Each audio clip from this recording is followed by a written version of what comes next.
Don't tug my ascot, but don't pull my ascot. It's not a scar. No, you can't have my ascot, 'cause girl, that's mine. It's so divine. No, you can't have my ascot, 'cause girl, that's mine, mine, mine.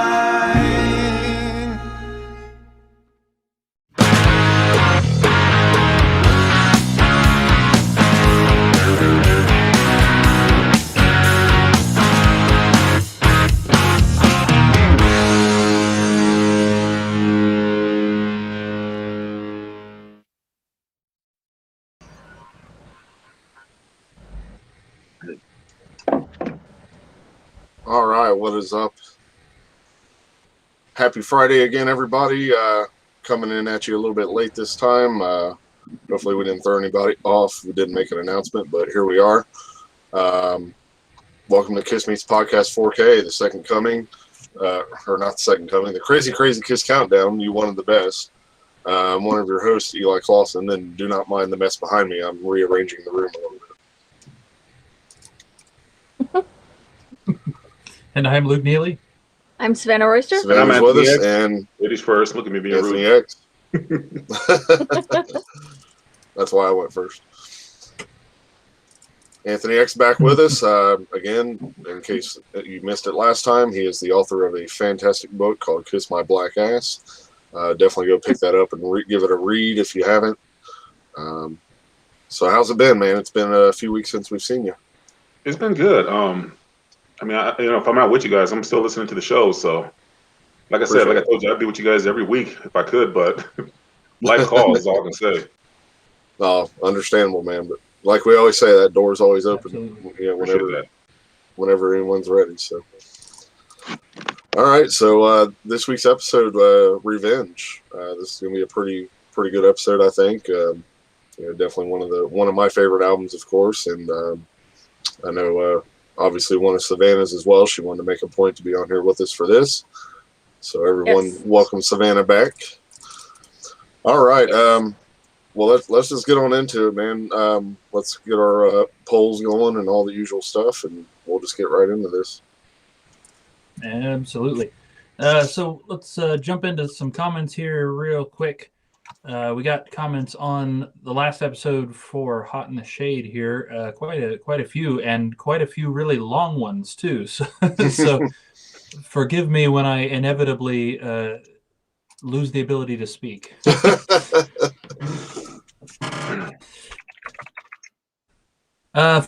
First comment, actually, Anthony said, I think Hot in the Shade could have been one of the best Kiss albums in the catalog had they reduced it down to 10 songs. I have nothing to back this up, but I always assumed they used the drum machine to save time and money in the studio.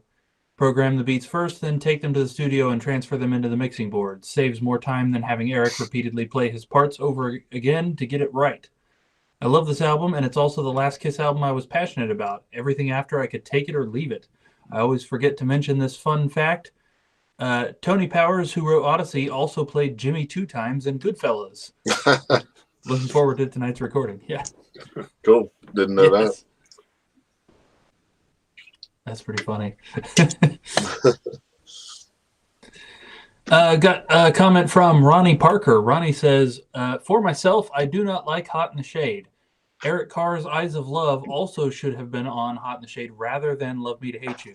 You guys will have to forgive me here because I'm going to get my rant about Paul and Gene here in the way they treated Eric Carr in the last few years of his life.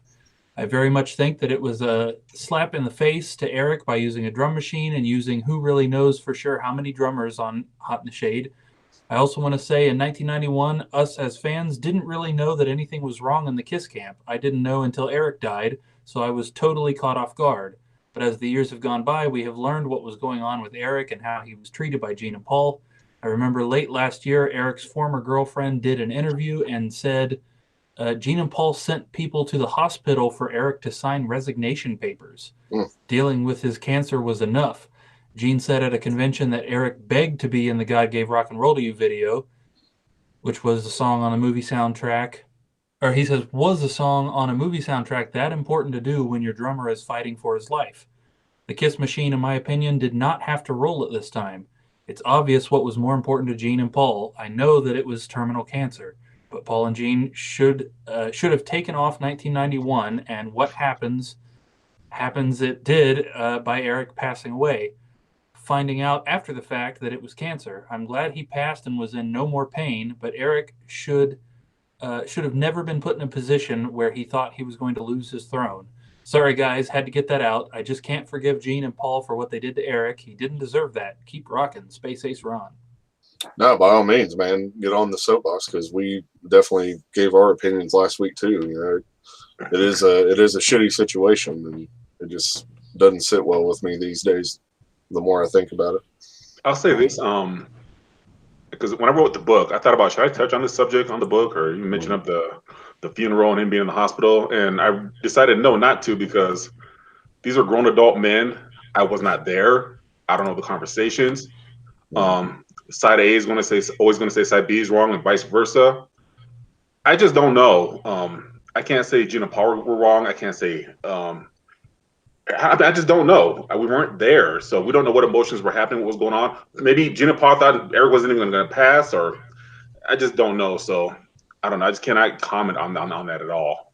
Yeah, like I kind of wonder. Like I almost want to give them enough credit to think that they weren't planning on replacing him in general. Like, even if, say, he wasn't sick, like I kind of feel like it wasn't to that point, but I don't know. It just seemed like something there was a bit rocky, and I don't know. I mean, Eric's sickness could have had something to do with it. I mean, I don't know, because, it does kind of change people's attitudes, when you're sick, and, obviously you're not feeling well, you're in pain, and, the cancer or whatever could be, causing havoc, and sometimes, I'm not trying to blame it on that, but sometimes that could be a little bit of the problem, like the person isn't exactly their self anymore. I mean, I can go, from experience with that, but, yeah, I don't know.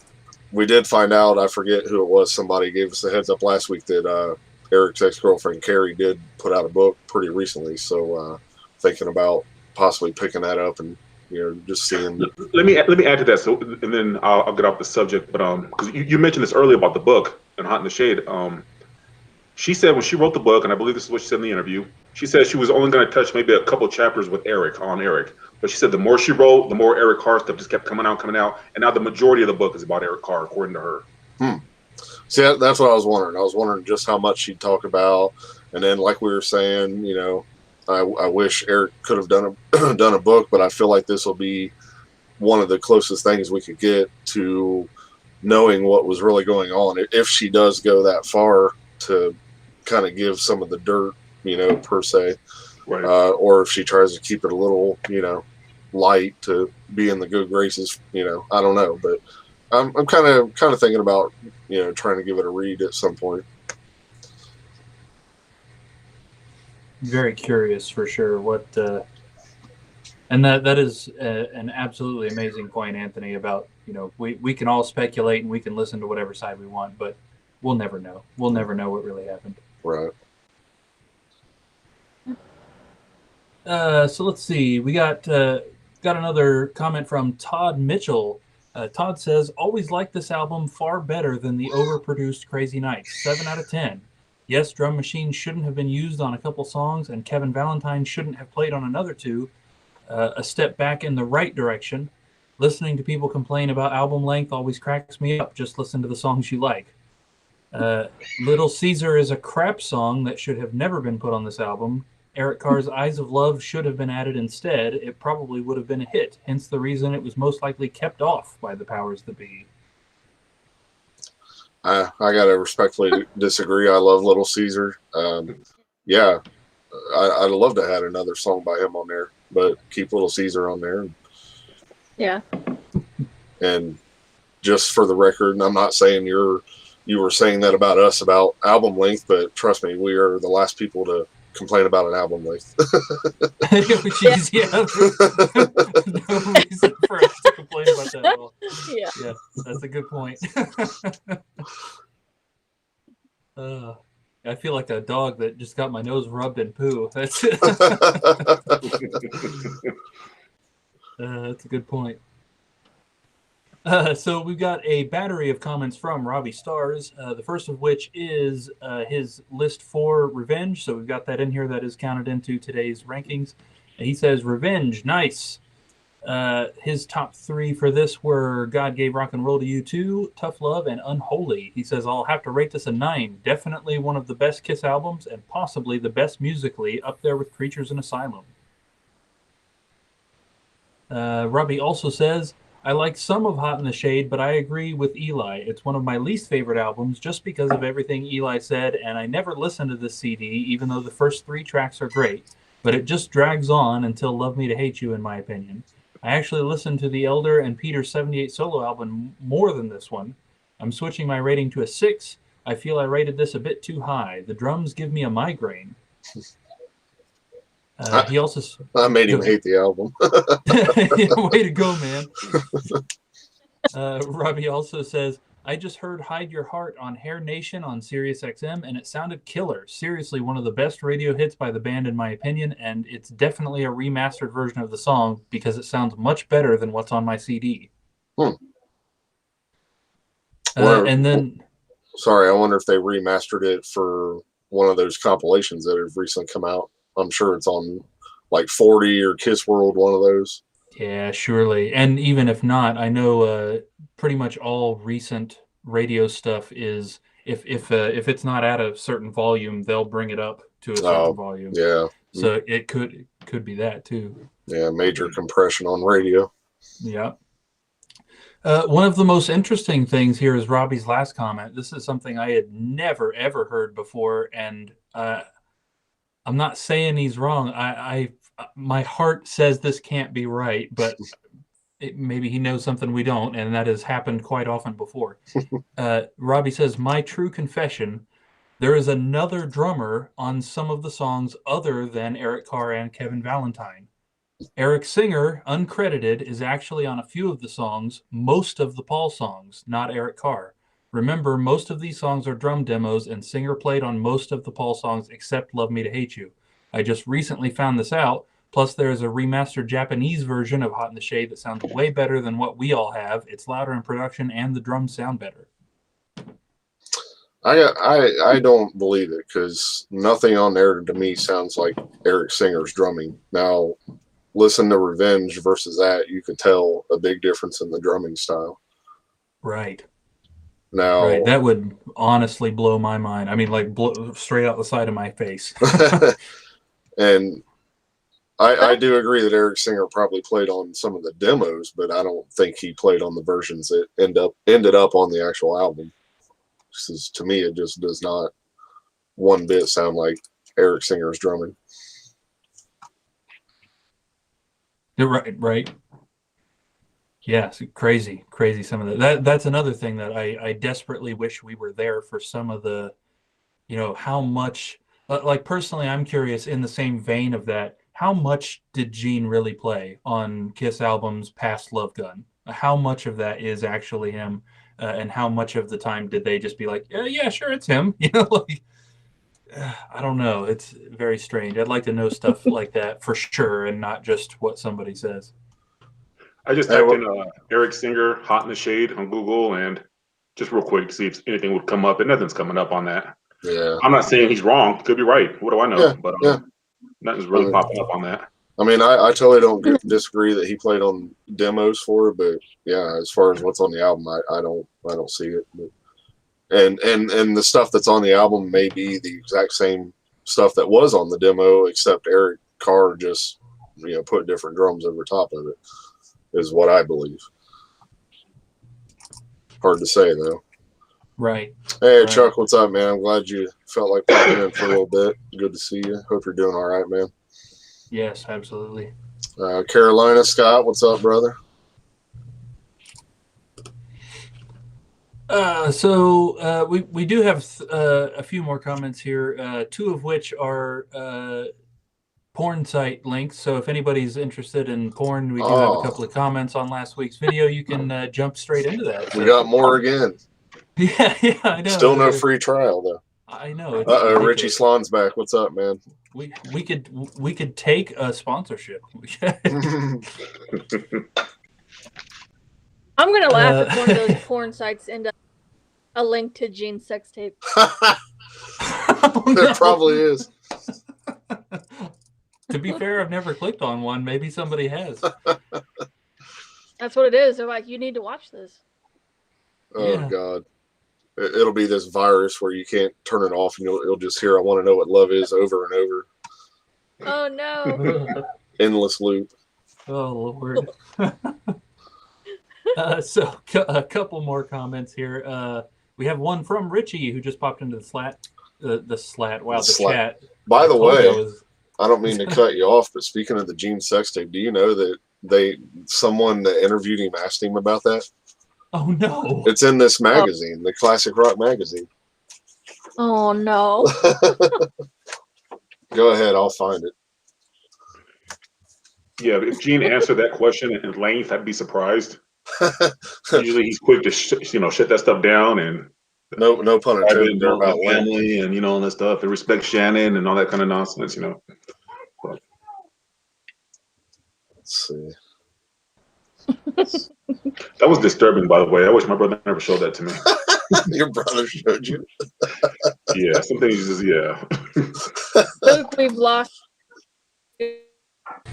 Do what now? There you go. Gotcha. I was gonna say continue. I will find it though and point it out.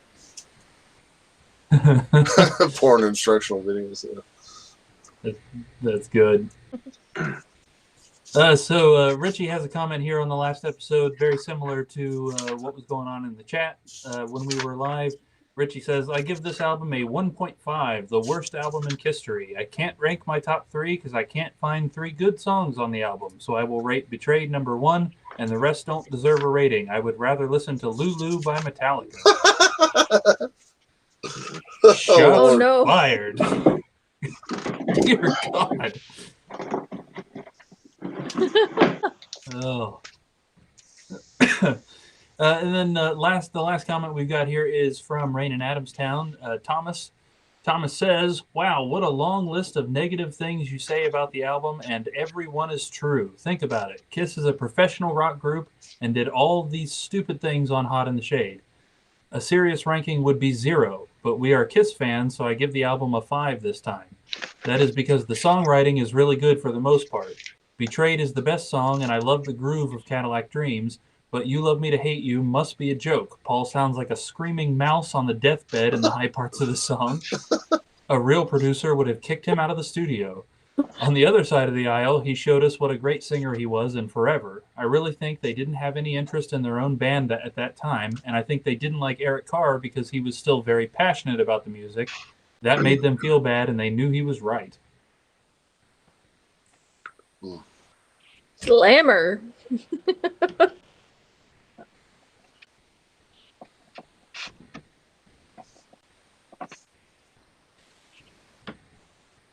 All right, so that's all for the comments. So we can jump over to the polls real quick.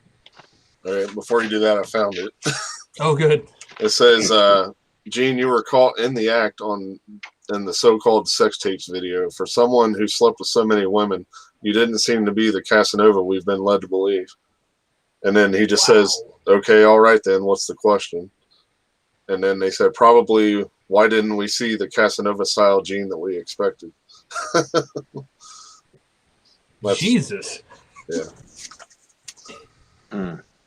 There, not every moment of my life, but there are days I wish I had that level of confidence to say something like that to Gene Simmons. Yeah. God, holy crap!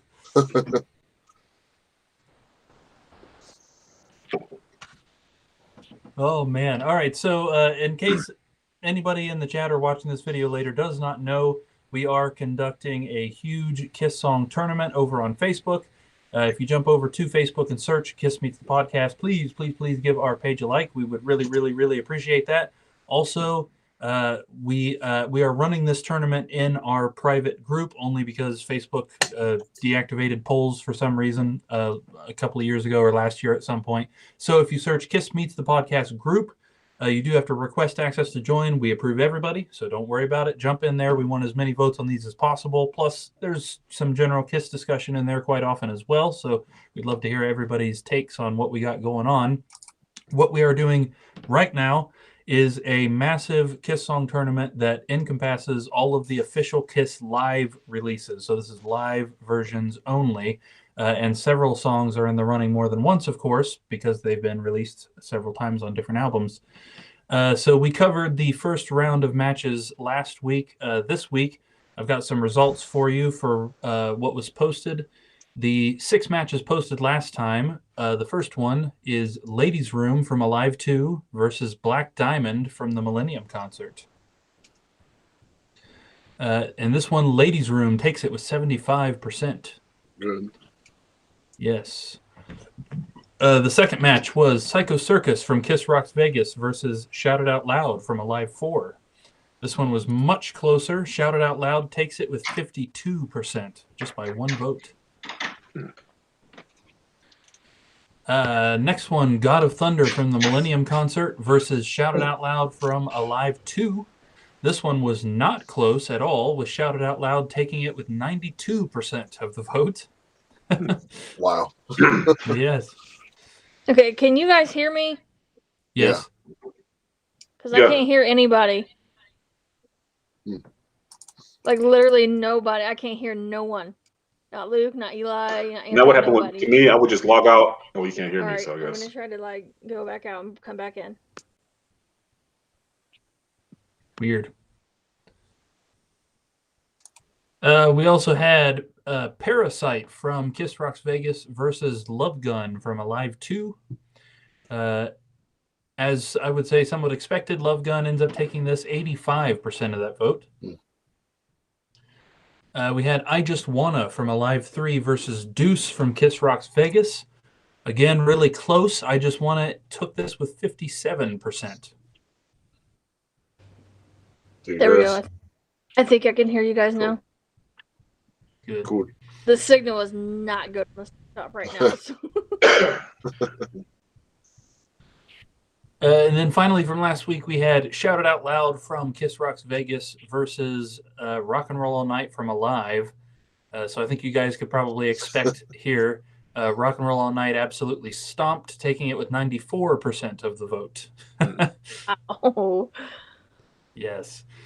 So, like I said, we are conducting this tournament right now at the moment. So if you go over and get into our group, we do have 6 matches right now that you can vote on. Please, if you have not done this already, go over there and do it.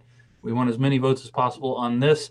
And this week seems to be not completely, but a lot more about some of the later stuff. So the 6 you can go vote on right now. I Was Made for Loving You from Alive 4 versus Going Blind from Alive 4. From Vegas versus King of the Nighttime World from Alive 4. Unholy from Alive 3 versus Love Gun from Kiss Rocks Vegas. Parasite from Alive versus Come On and Love Me from Alive. Deuce from the Millennium Concert versus God of Thunder from Alive 2. And finally, I Love It Loud from the Millennium Concert versus Shout It Out Loud from the Millennium Concert. You had mentioned in Hot in the Shade episode. Excuse me for interrupting, but you had said something about Watching You from Alive versus Rock Bottom from Alive. Has that already been counted?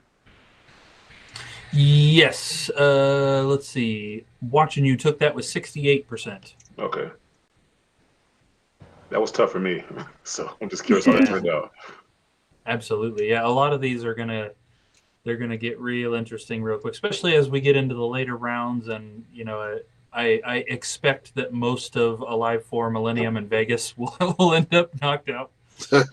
So yeah, it'll be curious to see what we get to when we've got Alive, Alive 2, Alive 3, and Unplugged kind of going up against each other.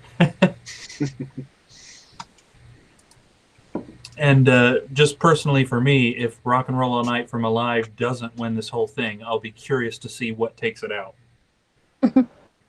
Yeah.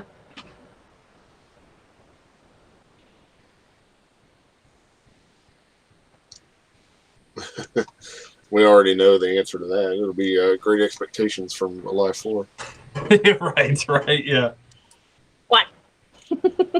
Yes.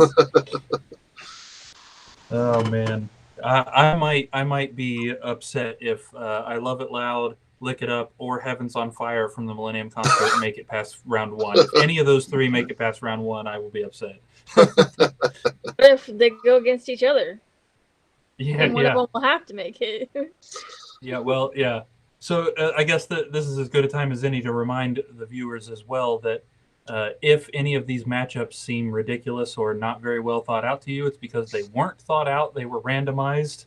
Yeah. So we felt that was the only fair way to make everything head to head. When we did our last tournament, we got criticized quite a bit for stupid matchups. They were randomized. Trust me, it felt like we were likely to input some bias if we actually made the matchups ourselves. So all of this is randomized. I think making it random makes it more interesting anyway, because you end up with things you wouldn't have thought would go together. Right. Exactly. So it's better that way anyway. It does, and some of these matches, some of these, you kind of know what fans are going to, or sometimes you think you know what fans want, and then other times it's like, wow, they picked the other song, okay. And sometimes there's things that you like, but you know that the fans are going to go in this direction, against what you say, blah, blah, blah. I'll pick Great Expectations over, I don't know, maybe Hate, but I'm sure but my brain is telling me, my Kiss brain is telling me these fans are going to pick Hate over Great Expectations more than likely, but. Right.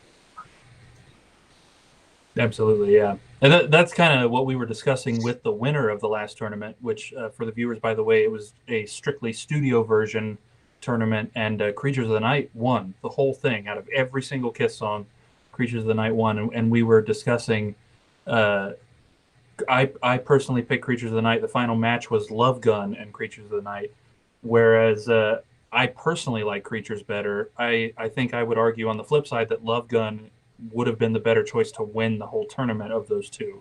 Agreed. Right. I agree. Absolutely. But see, and like we were saying, in this case, if it was, say, Alive 3 Creatures of the Night, I'd be like, okay, I could see that being the winner. Even though I don't think it's going to happen, but I think it's going to be up there. Right. Absolutely. Hopefully so. All right. So that's everything for the polls. You guys ready for some album info? All right. Okie dokie. So Revenge is the 16th studio album by Kiss. This album was released May 19th, 1992. Recorded from February 1991 to March 1992, which that is a much larger gap than we normally see there, or a much longer length of time.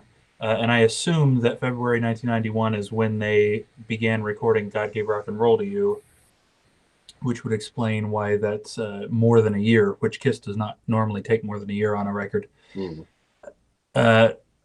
This album was produced by Bob Ezrin, which is a name most Kiss fans should find familiar. Same guy that produced both Destroyer and Music from the Elder.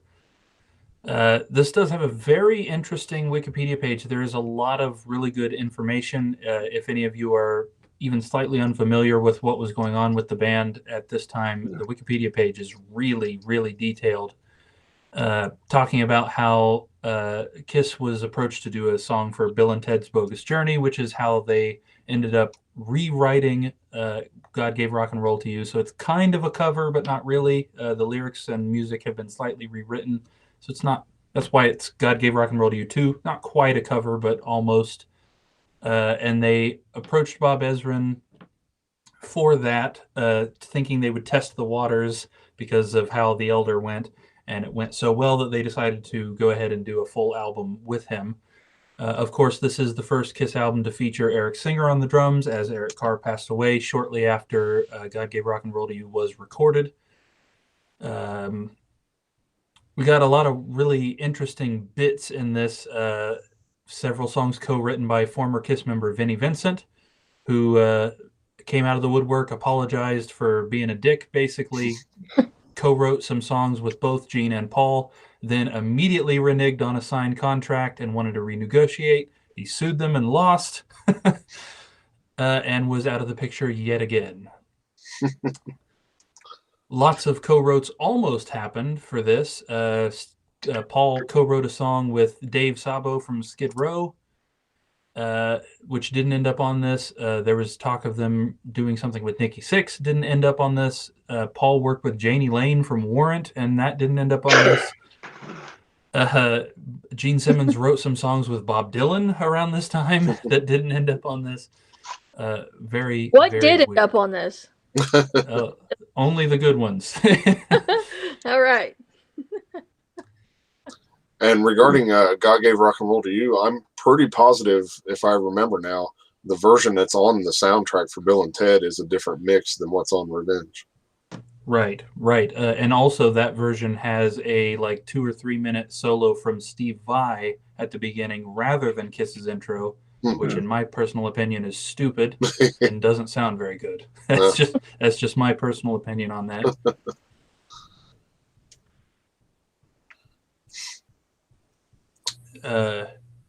I kind of want to know who had that idea too. They get this song from Kiss and they're like, all right, cool. Well, let's chop that intro off and get a totally different guy to come in here and just, whatever. And just a random song All to right, pick to cover, from the band Argent. It's like, okay. Yeah. So just for the record, was maybe you mentioned this. Was it Kiss's idea to record this song for the movie, or did they approach Kiss and ask them to do this song for the movie? Interesting. I'm not sure. I'm not sure either. I get the impression that they were approached to do a song for the movie, and that's what came out was this. I'm not sure though. Yeah. I do know that there was some confusion surrounding that particular soundtrack. The movie was originally going to be called Bill and Ted Go to Hell, and actually Megadeth was supposed to do the title track for that, and so Megadeth has a song called Go to Hell, and then the title of the movie got changed at the last minute, and now the Megadeth song, rather than being prominently featured, is just one of the songs in the credits, I think. Yeah. Mm-hmm. I'm kind of curious if there was any sort of, if that confusion reached Kiss as well, if this was supposed to be something else and then didn't. It's like Megadeth was supposed to be on Kiss My Ass too, and then that fell through. Right. Very strange. So for personnel on this album, as you can see, Bob Ezrin is back because we've got a long list of characters. We got Paul Stanley, lead vocals, rhythm guitar, and the 12-string acoustic on Every Time I Look at You. Gene Simmons, lead vocals, bass, except Tough Love, Every Time I Look at You, and Car Jam. Also, for some reason, Wikipedia says rhythm guitar on Domino, and then in parentheses it says disputed. Then why is it here? Bruce Kulick, lead guitar, bass on Tough Love and Every Time I Look at You, all guitars and bass on Car Jam 1981, and backing vocals. Eric Singer, backing vocals. We've also got Eric Carr, who of course did drums on Car Jam 1981 and backing vocals on God Gave Rock and Roll to You too. Kevin Valentine played the drums on Take It Off. Dick Wagner did the guitar solo on Every Time I Look at You. And then we've got Tommy Thayer, Jesse Damon, and Jamie St. James all doing backing vocals. Of course, Tommy and Jamie there are both from Black and Blue, who at the time Gene was producing for. There's a whole bunch of assistant engineers too. I guess Bob needed a whole team of people. This album did get up to number 6 on the US Billboard 200, which is quite a bit higher than a lot of the stuff they had at the time. And this album, guess what, Eli? This album has been certified gold. Go. Go. That was annoying, by the way, when I was at work and that kept coming up. It was like that. Workers like, what the hell are you listening to? Throw his damn computer across the room. Oh, yes. Don't need this anymore. Yeah, so there's a lot of I remember reading, I think it was in that Kiss Behind the Makeup book again, that Eric Singer ended up having to leave some flight was scheduled at a certain time and had to leave, and so they ended up having Kevin Valentine play drums on Take It Off. I don't remember if Eric didn't get to it or if Bob wasn't happy with what Eric played before he had to leave, but at least there was a little bit more of a legitimate reason for utilizing him this time. Also, when they were tracking this album, Eric wasn't an official member yet. So to them, just anybody who played at all was a studio musician. It wasn't them using a different drummer. So I figured at that time he was probably still working with what, Sabbath or Alice Cooper, I would think. One of the two. I would imagine. Yeah, I would imagine so. Yeah, I was always under the impression that when he recorded this album, he was an official Kiss member, but I guess that makes sense. Yep. I just remember like when we first, when you looked at the back cover of the album, and to me it seemed like it was sort of a big thing at the time. Like, whoa, they got a blonde dude in the band. Like, what's this all about? Like, everybody's always been dark haired. Whoa, they got a blonde guy now that's a drummer.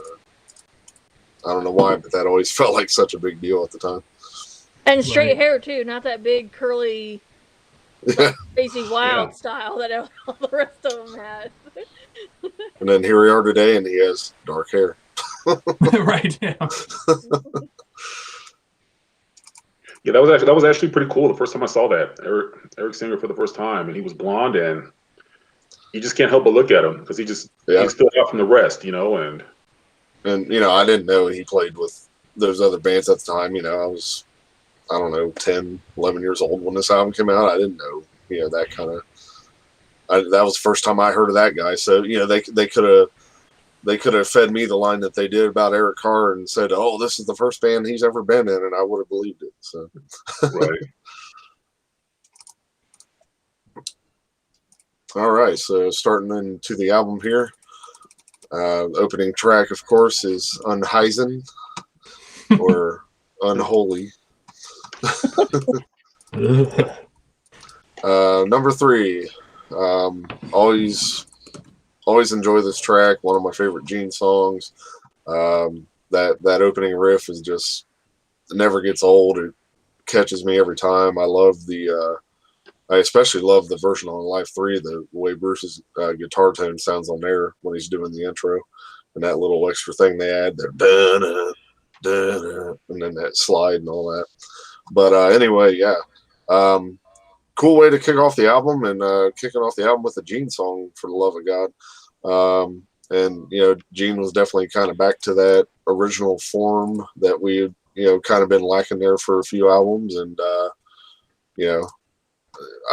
this is just an overall great song. I mean, it just never gets old. It's a good representation of where the band was at. It's a good introduction for Eric Singer. Cool video as well. So yeah, just really enjoy it. Awesome track. Yep. Am Does I anyone go next? Who's next? Yeah. You go next. Is it me? Yeah. Okay. All right. Unholy is number 5 for me. It's just, for it being an opening, it's just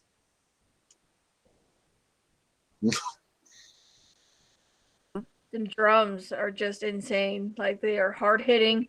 You're just cutting out there a little bit. During that solo. Yeah, during that solo especially. I mean, they are like there, but they don't take away either.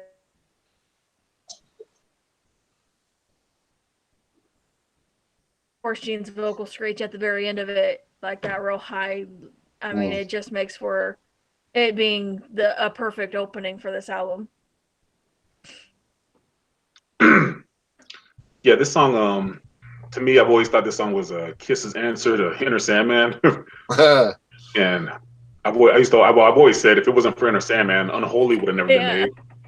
And if it weren't for the Black Album, Revenge would have never been made. So when fans say, Kiss was trying to be Bon Jovi during the Crazy Nights era, I always say that Kiss was trying to be Metallica during this era, especially with this song. It's even got that same line, "Now I lay me down to sleep," and Gene saying that, Unholy, "Now I lay down to sleep." And to me, even the videos are, Kiss ripped off the Enter Sandman video with this, they're very similar. The black and white, the flashing images going in and out. Enter Sandman's got a kid in it, and Revenge has got a bunch of kids in it. So I mean, that's the first thing I thought. First time I saw the Unholy video, which this looks like Enter Sandman to me, and of course the song, etc. But this is a song that I usually skip past. It really doesn't do much for me, but at the same time, I think it is a powerful Kiss song, and I think it's probably one of the greatest Kiss songs ever recorded. And I do think it's the best song on the album. So this song comes in at number 7 for me. Nice. This one ended up being number 1 for me. I love everything about this song. I always have. Like Eli said, starting the album with a Gene song. Finally, man, we haven't had that in forever. And I think honestly, it was another kind of wink that Bob Ezrin was back. You know what I mean? Because I think only Bob could have persuaded them to put a Gene song first on the album, when that never ever used to happen, especially throughout the 80s when Paul was kind of running the show. They'd never start this with a Gene song, but this song was 100% the right choice to start this album. It's very, very strong, letting people know immediately, like, hey, if you've been missing the Demon for the last few years, here he is again. Mm-hmm. And the first time that a Gene song opened the album, anytime for the whole history of Kiss. Yeah. That was also the first time we saw the Punisher bass, I believe, too, wasn't it? Yep. And not to get ahead of it, it's also the first time we saw 2 videos. Oh yeah. Right? Ever. I think ever 2 Gene videos. Yeah, true. Yeah, there was definitely a lot of singles off of this album too. A lot of people forget that Every Time I Look at You was a video, but it is, and so I mean, we got what, 3, 4, probably 4, because there was I Just Won 2, 5. Oh wow! Oh right, because God Gave Rock and Roll to You, yeah. So wow. We'll keep moving on here. Hopefully Savannah will be right back. Yeah, she's moving closer to the router, so the signal's better. she's gonna pop back in and be laying on top of the router. All right, track 2, Take It Off. This is number 1 for me this time. I love this damn song, and every time I hear it, I just love it more and more. And this is one of them albums where at least 3 or 4 songs could be my number 1 at any given time, like Unholy, of course. But this time around, it was Take It Off. I just love it. I love the theme of it. I loved when they did it live and brought out the strippers on stage and everything. That's something in history that we'll never get to see again. That's for sure. We'll never see them do stuff like that again. So it's a shame.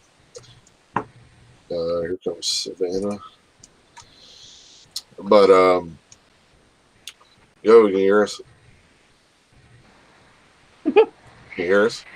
Yeah, I can hear you. I just if I lost everybody there. This signal was just awful all the time. Their location changed. Yeah, I had to go into a different room. So anyway, Take It Off. If you missed it, Savannah, it's my number 1. But I just love the theme of the song. I like Paul's lyrics, and just a good, kind of, I guess you could say, in a way, like their answer to Girls, Girls, Girls, per se. But I kind of lean towards this song more, to be honest. Just a great song, and it's a shame that the version on Alive 3 was only on the Japanese version. I wish they'd put it on the regular release as well. Yeah, this one came in at number 7 for me, and it's not because it's not a great song. Every song on this album is just, I just had to put it somewhere. Yeah. It's typical sex song, for Kiss, but one of the better ones for me personally, I think. It's very fast paced. It's got the great layered vocals on it, and just another solo that it's just an amazing solo. There's a slow bass line that happens when everything kind of slows down, and then it just crashes back in. Yeah, it's one of the better pun songs. Yeah, that's what I was saying. Is there's at least 4 songs on here that could be my number 1 any time, and yeah, This time it just happened to be taken off. So Yeah. Yep. I've always said Revenge is kind of all over the place. Like the album doesn't know what it wants to be. You know, you got the ballad, and you got the anthem, then you got the car jam, then you got the party songs. And like in this case, it starts with Unholy, then it goes into a stripper song. Yeah.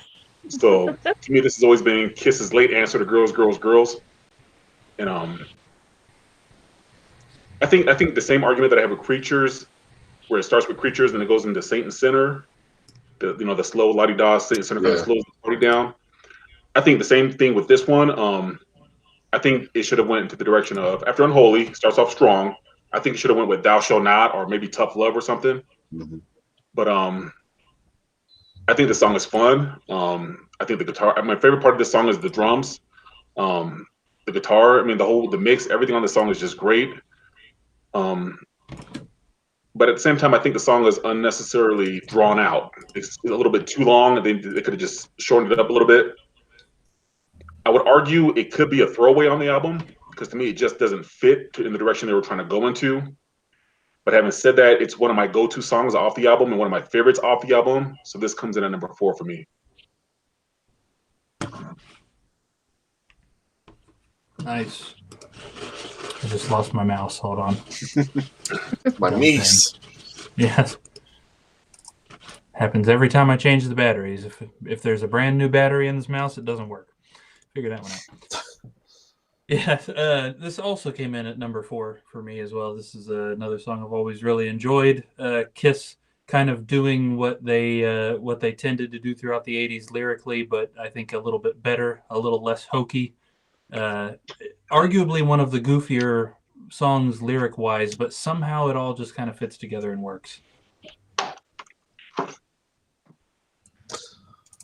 All right, next is Tough Love, and this one came in at number 11 this time. This is one of them songs, and I realized there was at least 2 or 3 as I listened that sounded like they could have easily been on Carnival of Souls just as well. Not that that's a bad thing. I'm just saying that compared to the rest of the songs on this album, these are the ones that felt like a sort of didn't fit in because it felt like, again, it should have possibly been on Carnival instead. But still a really good, solid song. I love that little intro piece to it, and it's just I got to say too right off the bat that I love the sound of this album production wise. Eric Singer's drums, I've always been a fan of the way his drums sound on this album, and Alive 3 and Unplugged, especially those 3 mainly. His drums just sound phenomenal, I think, and that's another reason I just love listening to all these songs is how good the tone of those toms and everything is. I mean, you just hear every little note of every drum he hits. So, but yeah, number 11 for Tough Love.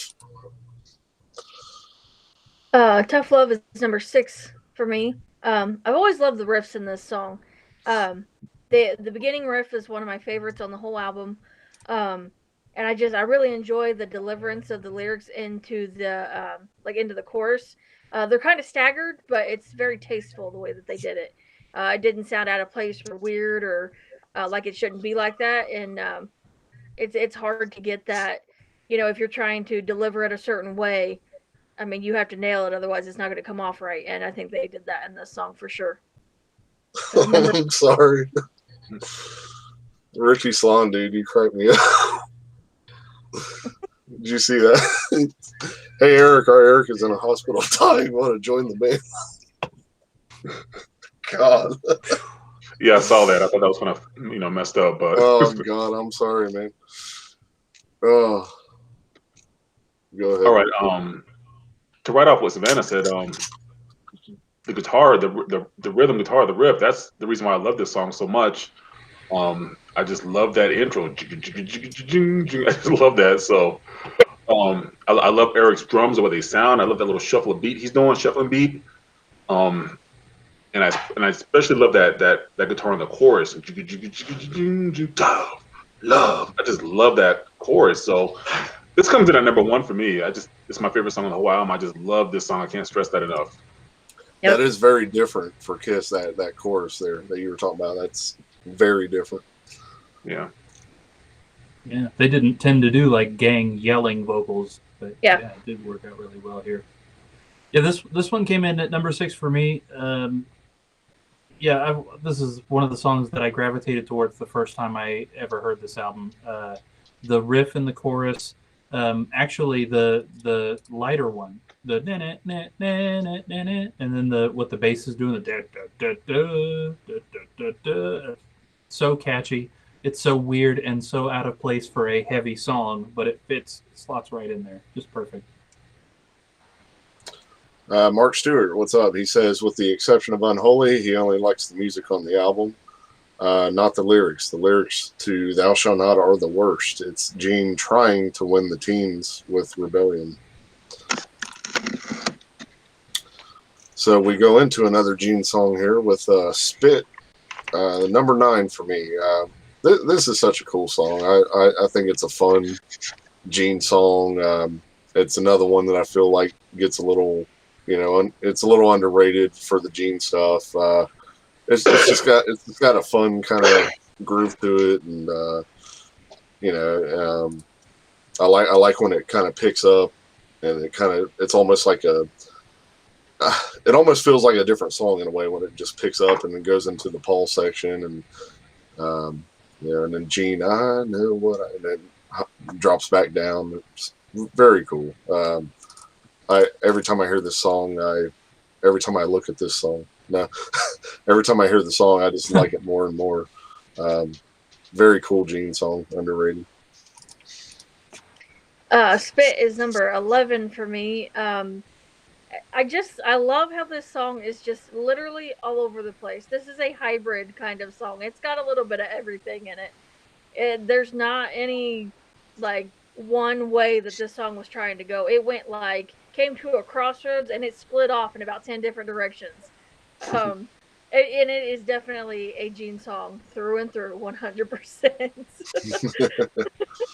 But yeah, it's a great song. It came in low because I had to put it somewhere, and I personally liked some of the a lot of the other songs a lot better. But this is still, it's still a great song. It's a great Gene song. Excuse me, guys. I feel like if Kiss didn't try so hard to be heavy metal on this album, and they filled the album with fun songs like Spit and Take It Off and I Just Wanna and Domino, I think I would have liked Revenge more. But the fact that Kiss is trying so hard to be metal on this album, with Heart of Chrome and Thou Shalt Not and Paralyzed and all that stuff, the metal thing just doesn't work for me here the way it did on Creatures and Lick It Up. But I'm glad it's got fun songs like Spit on here that says we're not taking ourselves too seriously. And I think the song is creative. I love the back and forth him and Paul do. I love the guitar solo. I love Eric's probably the best drumming on this album to me of Eric Singer. He's just kicking it. I mean, shit, the tom toms, the way they sound, with the guitar. I love this song. But anyway, this comes in at number 2 for me. Tough Love and Spit are just my top 2 songs on this album. Never get tired of hearing them. Yep. Yeah, we got 2 songs on this album that use, what do you call it? Innuendo for, using the different words, Spit and I Just Wanna. And even though the title says, Spit, for years I called this song, I need a whole lot of woman. I don't know why. It was just one of those things. But, yeah. Right. And I always took it as, to me, he's obviously meaning, it don't mean shit to me instead of spit, but, keeping it just like with I Just Wanna. That's the way I always took it, but, that little tongue-in-cheek type of thing. Yep. Yeah, I would have loved to have been a fly on the wall in that meeting. Mark Stewart just said that in his comment. He said it's tongue-in-cheek. Yeah, totally. Yeah, it came in at number 11 for me. This one's never quite caught me quite the same as the other ones on the album, but I still do really enjoy this song. I have a weird love-hate relationship with the Star Spangled Banner bit of the guitar solo. It's cool and I like it, but I also kind of question why the Star Spangled Banner in this song. What? But you don't see it coming, so like, Yeah, maybe I that's guess it just why. kind of matches the rest of the song. Yeah. But yeah, You don't see it coming. The first time I heard it, I'm like, okay, that's awesome. Okay, and he just Yeah. moves on. Yeah. He does a quick little piece and just moves on to something else. So Yeah. Right. And then Right, and a thankfully little- they took that idea and ran with it for the live show. And Yeah. You're right. Did more of the whole thing, yeah. But I would love to have been whoever. I'm sure it was Gene's idea, but since Paul sang a lead on this, he had to have, kind of collaborated with Paul and been like, "You want to write a song about how skinny chicks suck?" And Paul's like, "Yeah, totally. Let's do it." Like, okay. Which song has the it's like a very slight classical measure there, like a couple notes on guitar. I forget what song that was now. I should have made a note. Oh. I'm not sure. on this album, Yeah. There was I caught it was a real small section where it sounded like just a few notes that Bruce like threw in a little classical thing just real quick, and then he switched it back up to what he was doing. Should have made a Probably spit that I said it was probably spit. It went in like 1,000 different directions. I want to say it was one of these like Heart of Chrome or one of them type of songs. I should have made a note. I'll have to go back and see if I can find it sometime. All right, next is God Gave Rock and Roll to You Too. Comes in at number 5 for me. Hey, I love the song. I have a lot of the special memories with it. I remember when the Bill and Ted movie came out and hearing that there was a brand new Kiss song in this movie. I was so excited, and I was like, "Oh my god, this is cool!" And of course, again, I didn't know it was a cover. It's a Kiss song to me, but thankfully, now that I know it is a cover, they did change up the lyrics more than enough that I think it is kind of their own song. I don't really consider it much of a cover. Now, I like the song, and I'm glad that they did it for the movie, but I kind of feel like they should have kept it just on that movie soundtrack as like a little extra bonus thing for that Kiss song, and left it off of this album, left that spot open for a different song. Because I don't know, it's like we already have that song on the soundtrack, and I just felt like it was a little bit of a letdown. Like when I first picked up this album, like, oh, this song's on here too. Like I already have it on the soundtrack. I do remember buying this album on CD back when they came in the big, cardboard things and stuff. That was cool. I remember getting it when this came out as well. But yeah, God Gave Rock and Roll to You. Eric Carr's last video, unfortunately, he did a great job. It was a sad thing now that we know the story, but glad that he's at least in the video for it. And that's one of the only times that I will say Eric Singer drummed similar to Eric Carr, because I assumed it was Eric Carr drumming in the song when I first heard it, until we learned later. So and again, I gotta mention, because it's always one of my favorite things, I love the line, you got a sweater, you won't get far. It's never too late to work 9 to 5. I've always loved that line. It's like, you gotta work for your dreams and what you want to reach. They're not just going to come to you. So I've always loved that line and kind of hold it close. This came in at number 9 for me this time. I wasn't a fan of this song when I first heard it. The very first time I ever heard it, I was not a fan of the song. It took a while for it to grow on me. It felt very anthem-y to me when I first heard it, and it wasn't on my list of favorites, but it's definitely grown on me since then. I love being able to sing along with this song, and when they do it live, it's always cool when they do like audience shots, because you see everybody. I mean, they're just pouring their hearts into singing this with them, and it's what I would call like a healing kind of song. Everybody's there for the love of the music, and this song I think just helps to shine a light on that. Yeah, it's absolutely an anthem. Yeah. Yeah, that's definitely why they at least play it at the end of the shows now. Over the PA, not live, obviously, but Yeah, that was um, the thing that kind of just was off-putting to me about it at first, but since then it's definitely grown on me. That's one of the things I like about it now. mhm. Yeah, I was 16, maybe 17 when this came out. And I remember the first time seeing it and just thought it was the video. I mean, I fell in love with the song right away, and I fell in love with the video right away. And the visual was just amazing to me back then because it was showing all these old clips. This is way before YouTube, even before the bootlegs were coming out. Well, at least where I was from, the bootlegs weren't coming out, then. But you saw this old footage of Kiss, and it was just like, wow, look at this footage. I've never seen this stuff before. And I remember that part of the video where it shows the Asylum logo lighting up, Mm. and it creeped me out, but in an awesome way. Like, that is just awesome. It was dark, but it's kind of just lit up real quick, and it's kind of faded. And I never seen nothing like that before, and I'm like, this is just one of the most amazing things I've ever seen of Kiss. Because back then, I wanted any and everything of Kiss, any kind of any video, anything I could see of Kiss, I just wanted it, and it was just hard to get back in those days. Mhm. Yeah. Now, on the album, I usually skip past the song. It doesn't really motivate me, or it kind of drags. It's kind of too long, and it kind of just drags on. It's kind of redundant chorus. Yeah. I've always said that this album doesn't have a good song flow, like Love Gun. That the songs just seem they should have put songs in different orders. And this song, to me, on cassette tape, it always seemed really weird that it was the second to the last song on side one before Domino. That just didn't make sense to me. It was like this should have just ended the album with this song. Hmm. But having said all that, I think it's a great song. I think it's a phenomenal song. I think they did a great job, and it surpasses the original version. And this comes in at number 10 for me.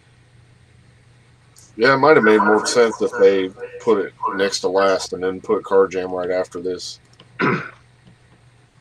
Yeah. Yeah, totally agree. 10 for me on this one as well. Yeah, according to that Wikipedia page, both this song and Car Jam were not intended to be on the album. It wasn't until after Eric had passed that they decided to put both of those songs on as a tribute to him. So that could have affected that. Although having said that, just like you just said, I'm kind of surprised they weren't just the two songs at the end. It seems strange to inject this one into the almost the front, not the middle, Right. but the front of the middle. Yeah. But yeah, I love the song. I love the dynamics. The key change in the middle is unexpected. The guitar solo is epic. The chorus is such a sing-alongy chorus. But yeah, it goes on too long. It gets to be ridiculous. I'm of two minds about Paul's ad-libby thing at the end. It's cool and it makes sense. It kind of a preachy thing, and God gave rock, that makes sense. But yeah, it is also kind of I don't know. I really enjoy the live ending to this. Much as it would have made the song even longer, I kind of wish that they had used the live ending on this recording. As per usual, the song fading out kind of irritates me.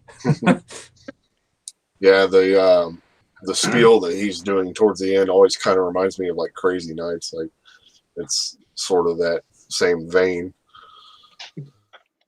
Yeah. Let me add to that. When you're like 17 and you're watching this video and Paul's doing that little ad lib at the end, that's the coolest thing in the world. We've been given a gift, we've been given a road, and that road is rock and roll. You're like, wow. Play the video, Yeah. please. That means you, and that means you. Now we can look back and see it was kind of cheesy and funny, whatever, but yeah. Yeah.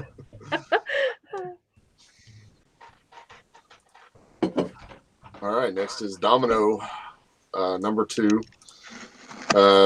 God, love this song. One of my favorite Gene songs, period. Love the the kind of blues rock feel that it has to it. This, like on a side note, is probably my absolute favorite song to play on the drums as far as Kiss. Such a fun song. Has such a great vibe and feel to it, and gets people moving. yeah, just another, but at the same time, another Gene song stroking the ego, basically, and but it's done so well. Love the solo. One of my favorite Bruce solos on this whole album. Yeah, so to me, Domino just speaks for itself. Domino came in at number 8 for me this time. I would call this a perfect Gene song. Just typical, describes him, his writing style, it's got a great driving bass line, and then his vocal style just fits this song perfectly. No one else could have done this song. But there's not really a whole lot else that I can say about it that I haven't already kind of said about the other songs. I mean, it's just, again, another, just from start to finish, it's another great, energetic song. Yeah, for me, this is my favorite ZZ Top song. No, I always said, I told my brother this a couple of years ago, it's like if ZZ Top would have did this song, it probably would have been a bigger hit for them. But this song, I don't know. I got a love-hate relationship with this song. I never cared for it back then, but there are times where I listen to it and I do like it. My favorite thing, actually, I didn't care for the song until I saw Eric Singer play it live on the Revenge tour, and I was like, wow, he's just kicking it. It was just awesome to watch him just play this song, and then it kind of confirmed it for me when he played it again on Unplugged. It was just, wow, so sometimes you don't know you like something until you see someone do something on it that makes you like it more. So Right. Eric Singer is why I like this song. It's not really because of the Gene. It's not really because of the cool guitar licks. And those guitar licks are cool. It's just really just because of Eric Singer that draws me into this. I do skip this song, but other times, I still like it. So it's a skipper, but it's a listening to her at the same time. If that makes sense. So this falls in at number 11 for me.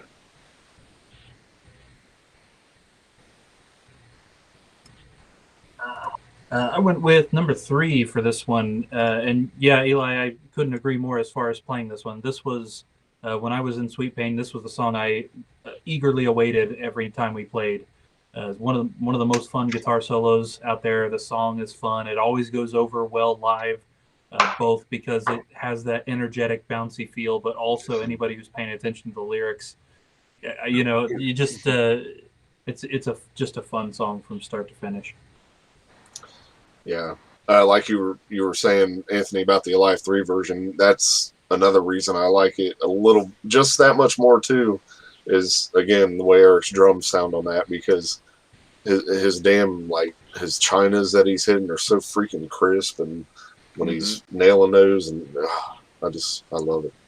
Yeah, it was funny when a couple years ago at the expo. Remember when Eric got up and was playing drums? And he screwed the ending up. They were playing this song and he messed up the ending. And you could just see it in his face. He was so mad. Yeah. It just immediately you saw the, I knew that. Because it's like, how long has it been since he's played that song, really, at that particular point? So you just got to laugh at little things like that. Totally. Quick question. Have any of you guys ever gone to any of the Revenge shows? I wish I could have, man. I was just a little too young still. Okay. I'll just say this. I still got scars and bruises from that show. Meaning the power of it, and the amps and the visual, and just kicking you in your ass. Yeah. So my favorite Kiss concert today, no other Kiss concert that I've been to competes with that show. So yeah. I was 3 or 4 when this album came out. I was very young when this album came out. Okay, you were just a little smurf, so you weren't even thought of it. And I remember hearing when the tour was coming to town. I remember hearing it on the radio, and Luke was just 1 when this album came out. Yeah. Scott, Carolina Hard Rock here. He said he was in the front row of one of the shows. Said it was the second best concert without makeup and the loudest show by far that he has ever seen. Very cool. Yeah. Yeah, I just watched the Confidential video or something like that, and that's the closest I'll ever get. But it still sounds damn good. Yeah. Wish you were there. I do too. Definitely. Next up is Heart of Chrome, number 10 for me.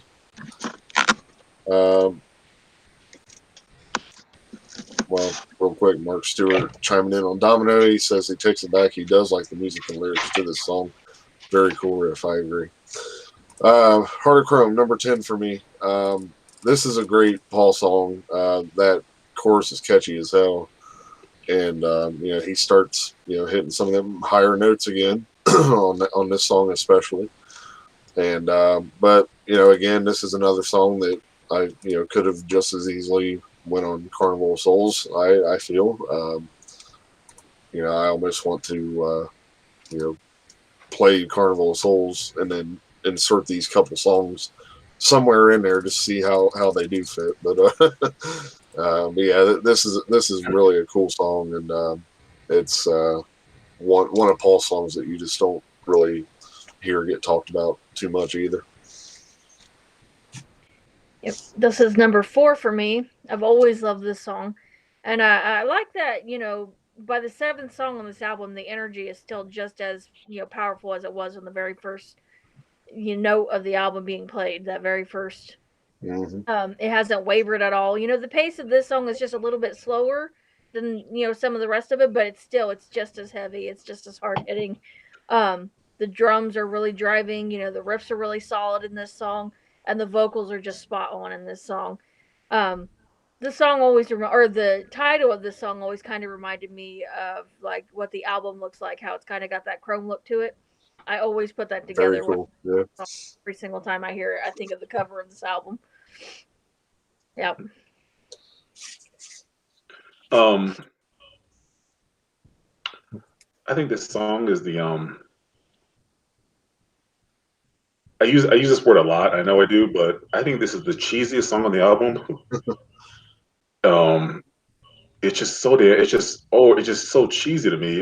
Even the first time I heard it, when I first bought the tape, it was just cheesy. Having said that, my favorite part of the song is the intro.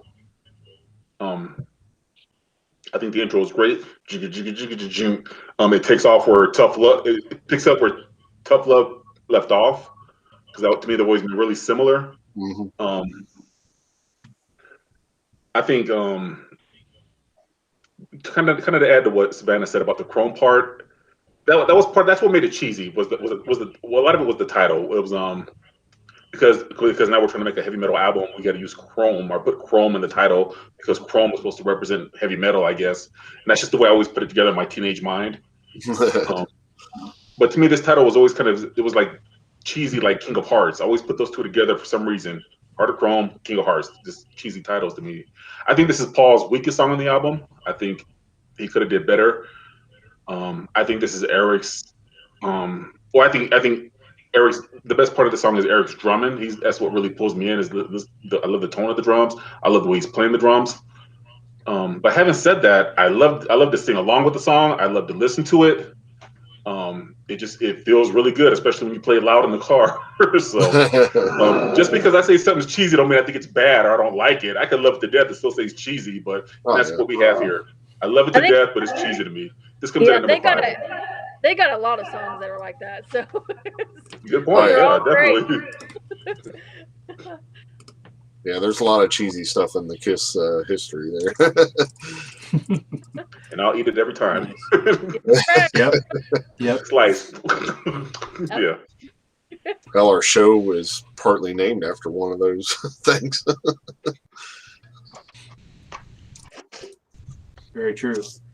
Yeah, number 5 for me on this one too. I love the energy of this song. Now, I've never really thought that this song was. I wouldn't have called it heavy, honestly, in the context of this album. Not in the same way Tough Love is for me. Tough Love is down-tuned a little bit. I associate Tough Love with like Within and Hate and songs that are really heavy.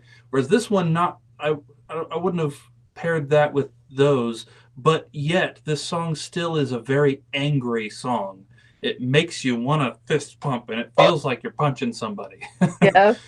which is interesting. And I love that kind of juxtaposition about it. But actually, I think I said this in the Hot in the Shade episode, Anthony. You've hit that right too. This one and King of Hearts have always felt similar to me, not only in title but just generally as songs. All right. Yeah. All right, next up is Thou Shalt Not. Excuse me. Number 12 for me. This is the one that I don't know, it always loses my attention. Again, I don't know why. It's not a bad song. Don't get me wrong. It's just every time I listen to the album, when it gets to this song, something about it just kind of loses me. But I still keep it playing. I don't skip it. But yeah, just bottom of the barrel this time. That's it. I am the complete opposite on you this time. This is number 1 for me. Oh wow. This is in one of my top 5 favorite Gene songs, if not my favorite one. I love this song from start to finish. It gives me goosebumps every time I hear it.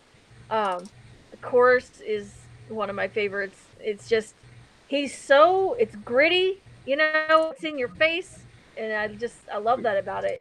I feel like this one would be fun to play live.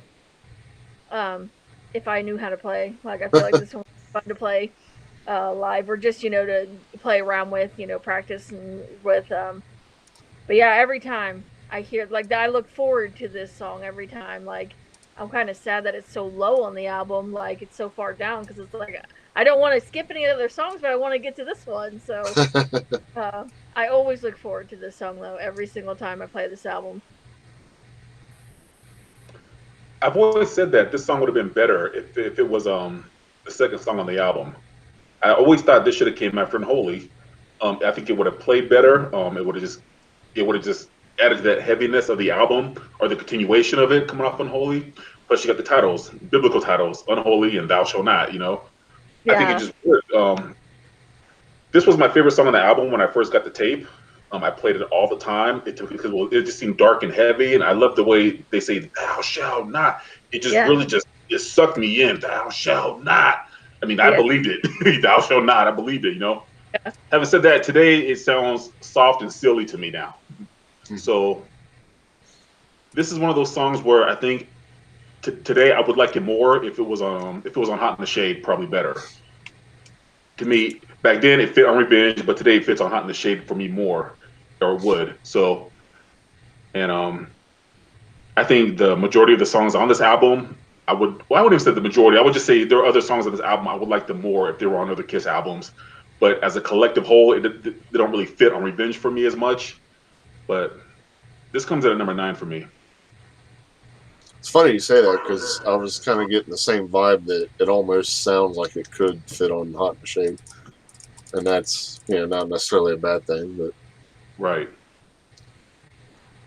Right. And like you said, I don't mean that as an insult at all. I love Hot in the Shade. It just seems like today it just feels more like a Hot in the Shade song than a Revenge song. So. Right.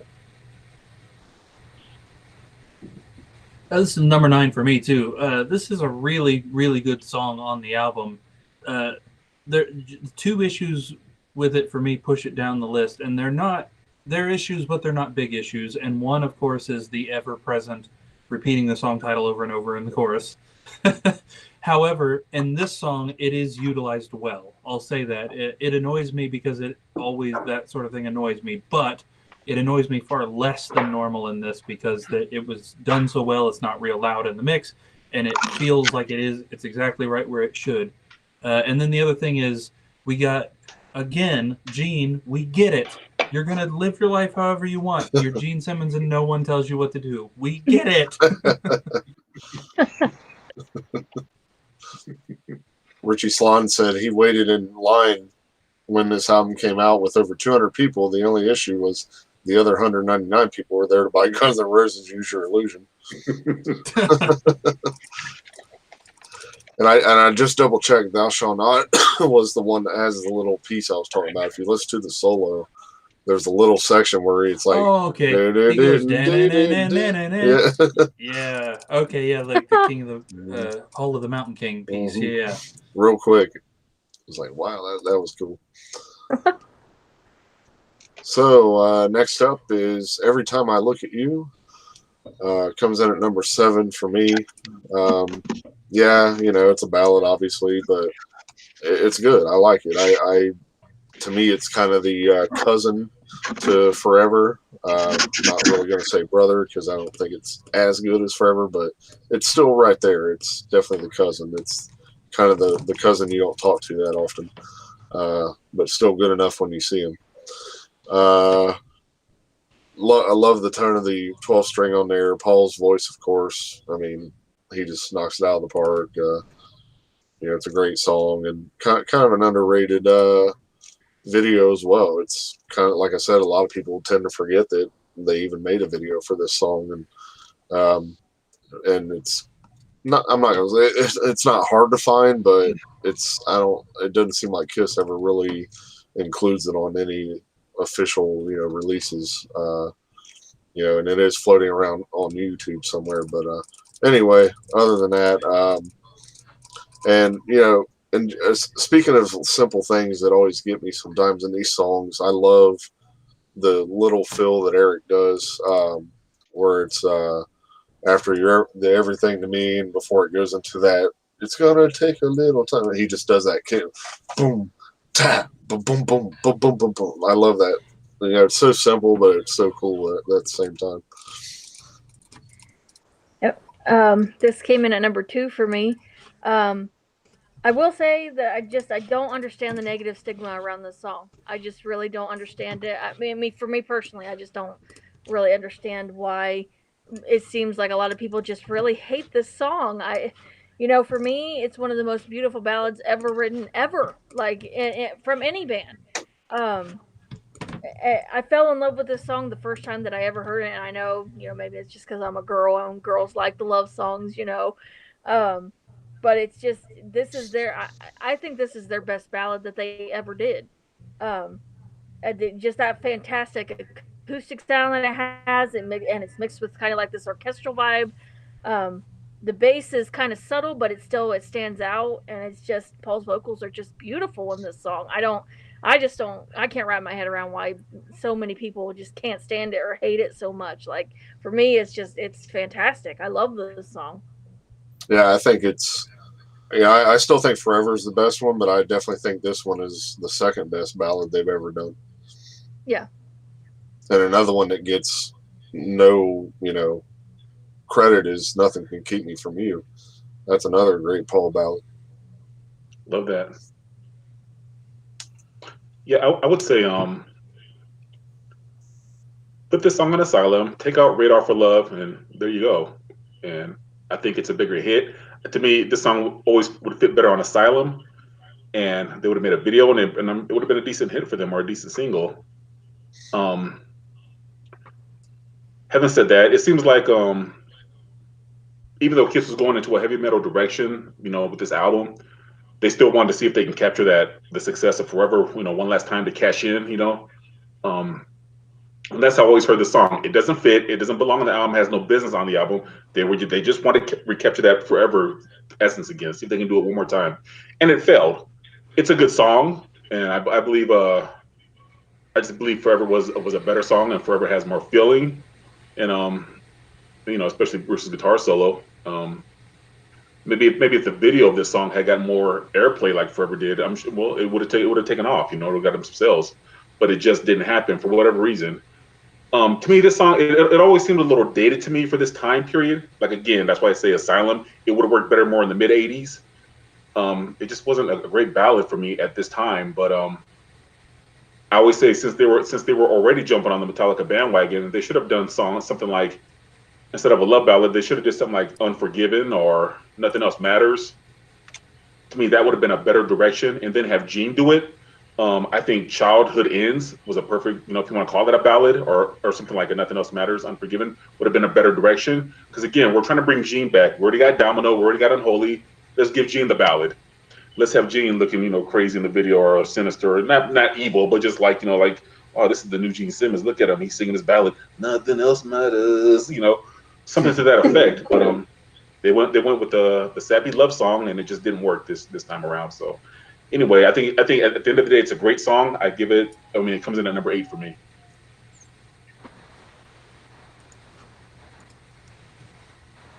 7 for me on this one. I've always really liked the song. This is a song I learned how to play fairly young because it appealed to me. I was, as Robbie kind of mentions, Robbie talks about in his comment that he just put here, I was wildly disappointed when I found out that Bruce didn't play the solo. I don't know what it is with Bob Ezrin and Dick Wagner, why he's got to, and always behind the back too. I personally refuse to believe Bruce couldn't put anything usable on this song. There is no way. That just feels like Bob Ezrin being a dick to me. I like Dick Wagner solo. Don't get me wrong. I like it, but I refuse to believe that Bruce couldn't put something down at least as good. And I think that's why it kind of came down on my list this time. Not because the song is at all bad or because even that solo brings it down. Just it just makes me mad a little bit. You know, that the producer can't just use the members of the band. But he does like the D. Yeah. Well, maybe it had something to do with Bruce being on vacation, like Robbie mentioned. Like maybe that particular moment they just happened to be ready for the solo, and they just could not wait for Bruce to get back for some reason, or who knows. I'm not a musician like you guys are in that sense. So I guess when I hear that a producer brought another musician in to play a part, I guess I never looked at it like it's because that musician couldn't play something good.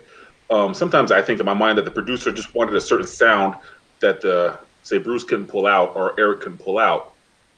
I get that.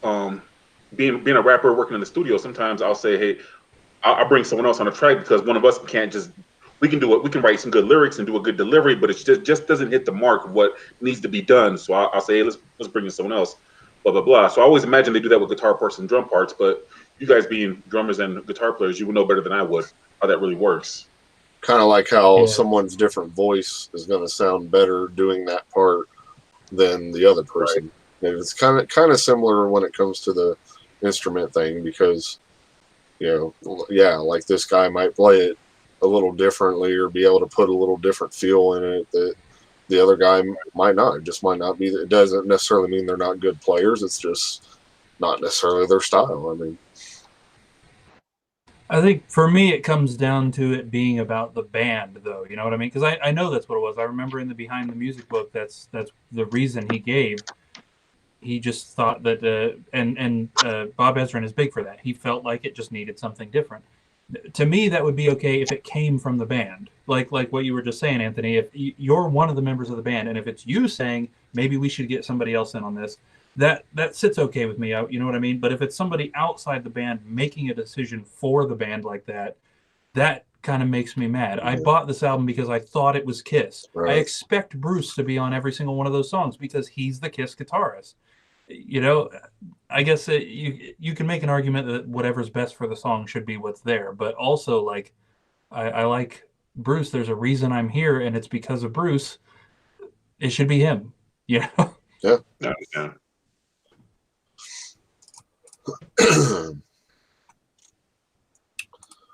All right, next is Paralyzed. This one ended up coming in at number 4, surprisingly. This is the one that it's like almost with all these non-makeup albums, there's like a song that gets like, special credit for a song that caught me this time that usually didn't. And this is the one. And it's another Gene song, but man, this was cool. I just, for some reason, apparently never paid much attention to this song when it got to this point.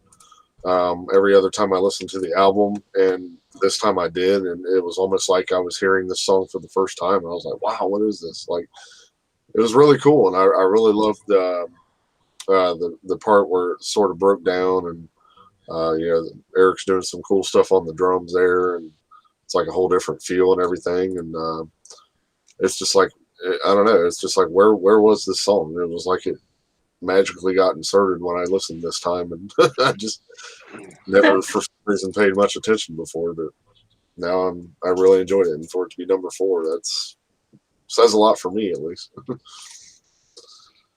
This came in at number 12 for me this time.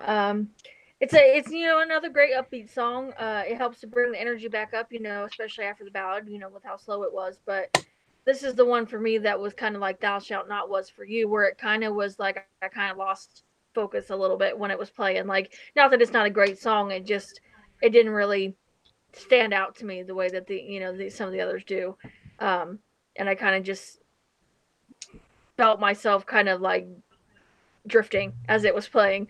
But yeah, I mean, it's a great song. So it's not, I'm not bashing it or anything like that, but this is the one that didn't really keep my attention this time.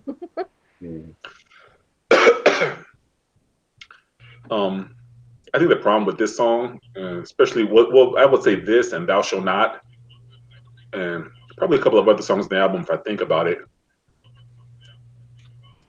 There were actually a lot of this album, a lot of treble, a lot of highs, not enough low end, not enough bass on the album in a lot of areas. Not all of it, but in a lot of areas. And I think like songs like this and Thou Shalt Not are perfect examples. Another problem I have would say with this song and Thou Shalt Not are the drums are too low in the mix. They should have been brought out more, made them louder, made them a little bit more heavier. Like other songs on the album, like Tough Love and Heart of Chrome. I like the way those drums sound, but these sounds are a little bit weaker. Something else I have an issue with this song is the way Gene sings the choruses. So throughout the song, when he sings the choruses, he's being real evil. Man, I've been the bottom of my very life. So when he gets to that last chorus, for some reason, he changes up the delivery and tone, and he's singing it a little bit more honky-tonkish. Don't see nothing in my eyes, man. I always wondered why he did that. And it always kind of bothered me. And the reason it bothers me so much is because this is my favorite Gene song on the album. And I've always loved this song, especially like Eli said, that little breakdown. It's a great song to me. Yeah. And I always thought this song always thought Animal was a ripoff of this song, off Sonic Boom. So this comes in at number 3 for me.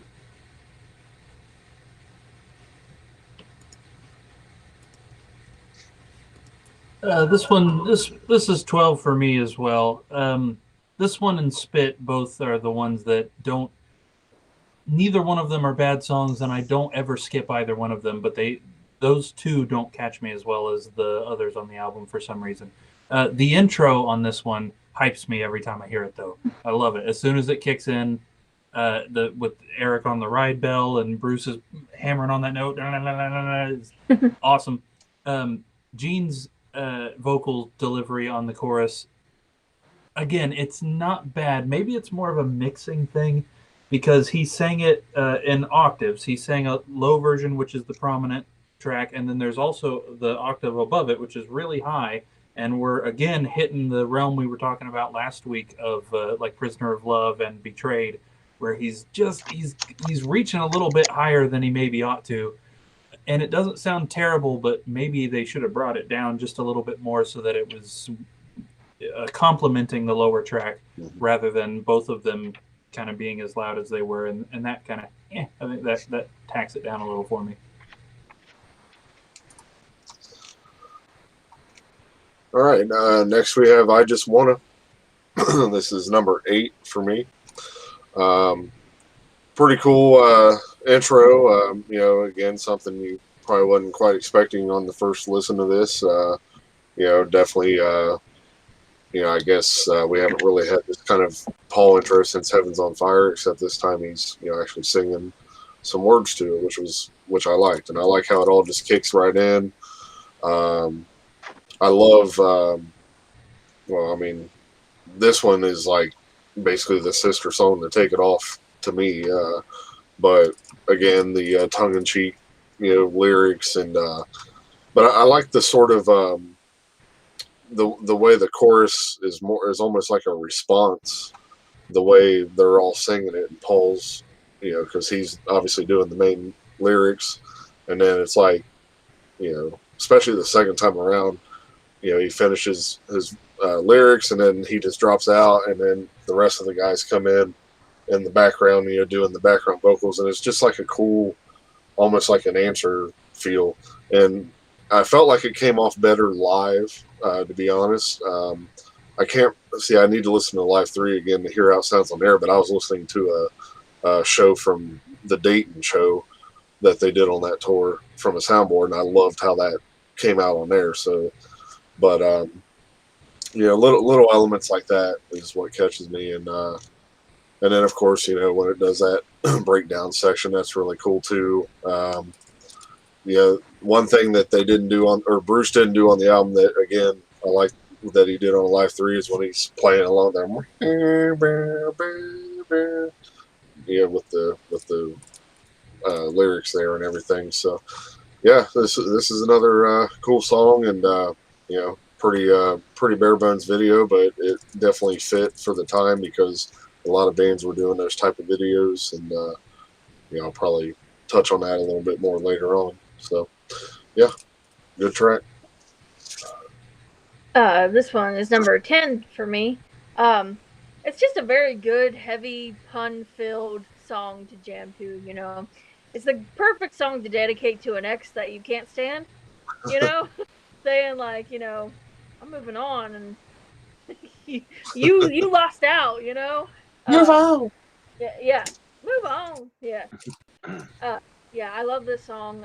It's just another song that's just full of everything you expect to hear in a Kiss song, great riff, great vocals. I love what the drums do during the choruses. It's just, that's my favorite part of the whole song is what the drums are doing behind the chorus. I think I always say that X and Sex is the greatest, cheesiest Kiss song ever. Yeah, it really is. And I love X and Sex. I love everything. There's nothing I don't like about X and Sex. I love the video, and it's one of my go-to Kiss videos to watch when I'm watching Kiss videos on YouTube.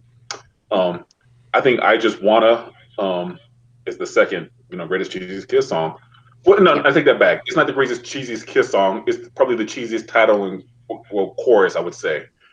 Yeah. And they just, I think they knocked it out of the park with this one. It's perfect. It just does its job. It does what it's supposed to do. I Just Wanna Fuh. It works here, and the music works, the guitar works, the drums works, the delivery works. Paul's delivery. You really believe Paul when he says, "I just wanna baby," and all that high pitches. You believe Paul when he's singing this song. I guess my only complaint would be about the song was when I first got the tape, it was always really loud in the mix. So I would always have to get up and turn it down a little bit. So I wouldn't upset my mom. But yeah, I think it's definitely one of the winners on the album. It works. Everything about this works. I'm just being redundant at this point. But this comes in at number 6 for me. Nice. Yeah, this is number 2 for me. I've always loved this song. I think it's one of the catchiest songs on the album. I always forget that it's so late on the album. It doesn't feel like an end of the album song. I'm not sure I would change it, but when I think about the Revenge track listing, I always think this one ought to be near the front. Kiss always put the ones they think are going to be the big, strong, catchy ones near the front. Yep. It's interesting to see it this far down on the track listing. But yeah, what a genius marketing tool, tapping into that, most of the audience desperately wanting to shout the F word, and giving them the perfect opportunity to do that while singing along. So yeah, a genius on their part. And then the pun that it's not actually that, it's something else. Great.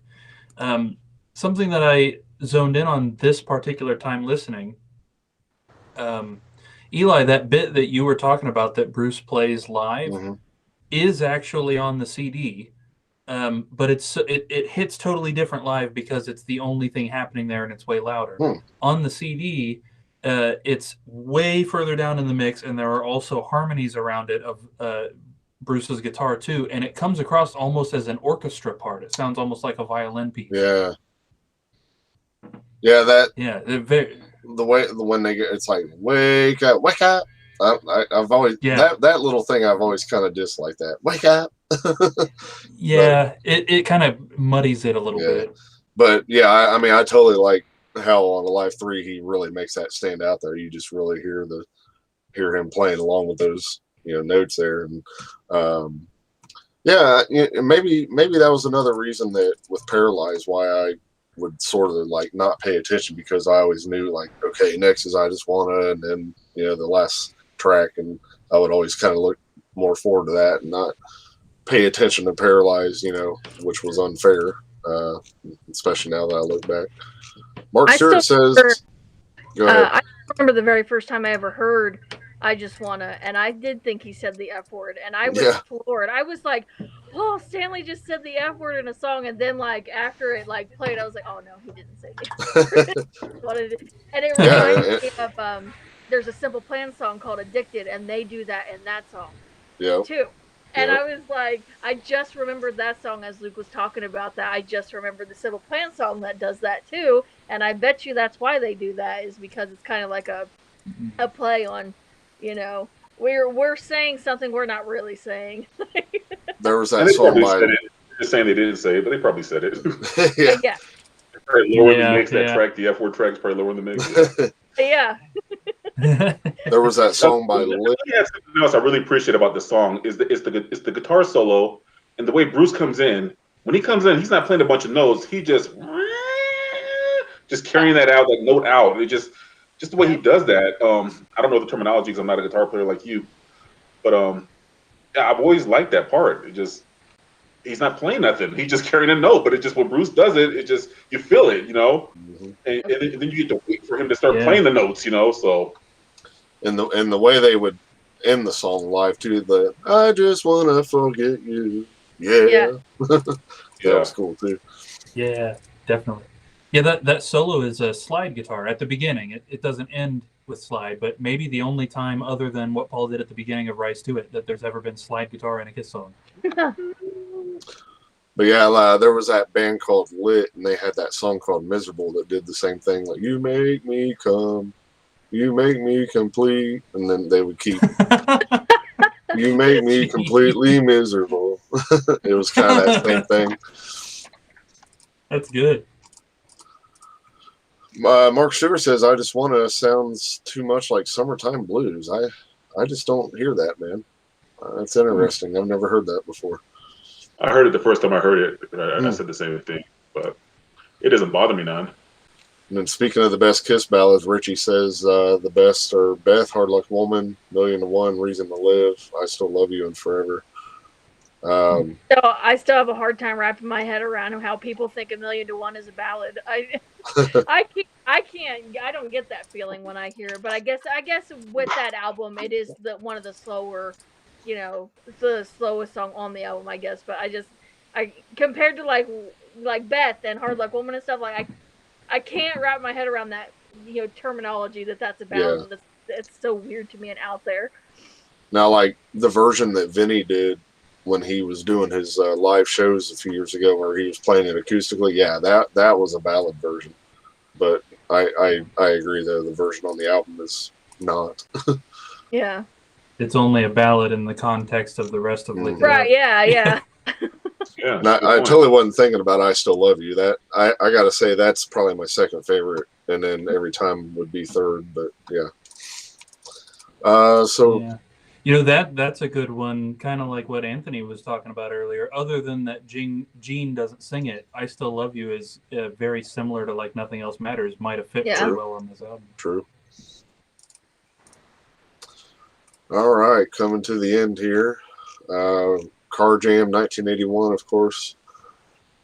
Gave it a 6. First, at first I wanted to just go ahead and rank it 12 just to be fair in the context of the album, since it's not quite a song per se. Just I wanted to kind of be more fair to the other songs, but I just couldn't do it. And it's no secret how much I love this piece. We talk about it so much, and it's one of them things I still remember the first time I heard it, and every time I hear it, to me it never gets old. That part where Eric he starts sounding like a machine gun going off with the double bass and doing like the triplets there and everything. Just a great track. Yes, we kind of talked about this last week, but I'm glad they put this on here, but I do wish they would have put one of Eric's songs on here as well as more of a proper tribute, like either like probably before or after this song. Just as another little special thing to really pay the tribute to him. But I'm glad they at least did this. And I've heard, like I said, I've heard people kind of bash on this thing throughout the years, and I'm not really sure why, but I think it's a great drum piece. It's fun to play. I've gotten to the point now where I kind of incorporate part of it into my solo, but not the full thing, but just enough to kind of, if people know what it is, they know. So that's fun to do. And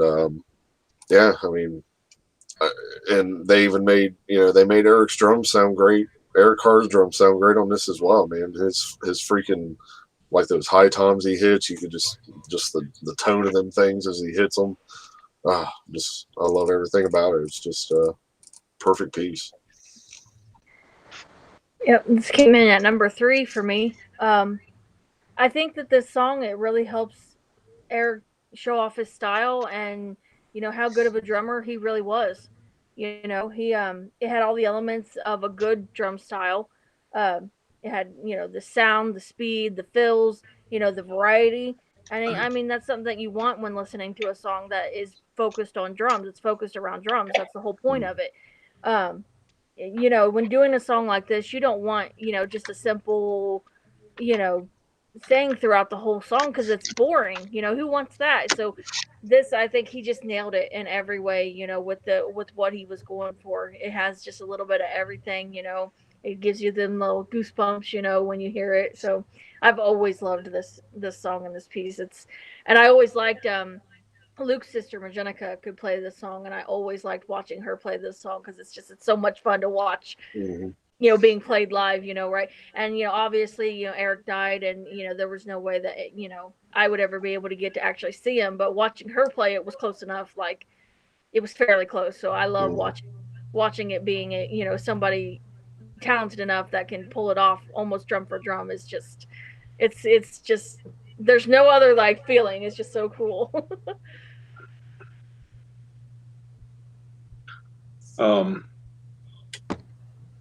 To write up what Eli said, I think what should have happened was they should have put one or maybe even 2 Eric songs, not the drum solo, but the songs on the album. And they should have been bonus tracks.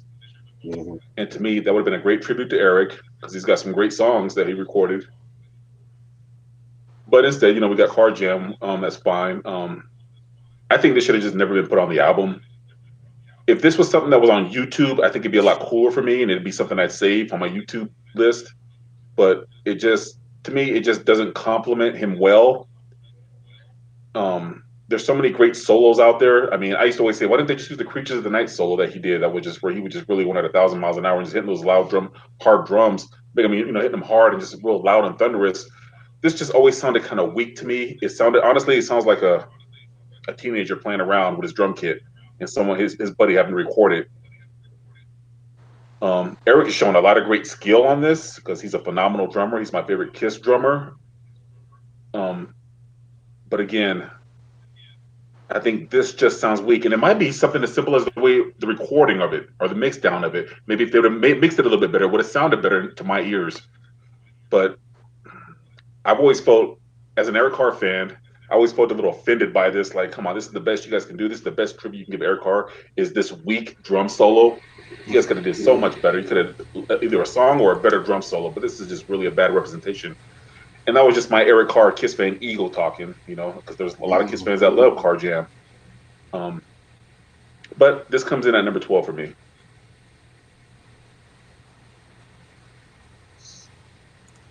This ended up being 8 for me. This, it's interesting. I noticed that they don't credit Ace for having co-written this song. I mean, I know they erased his tracks and had Bruce.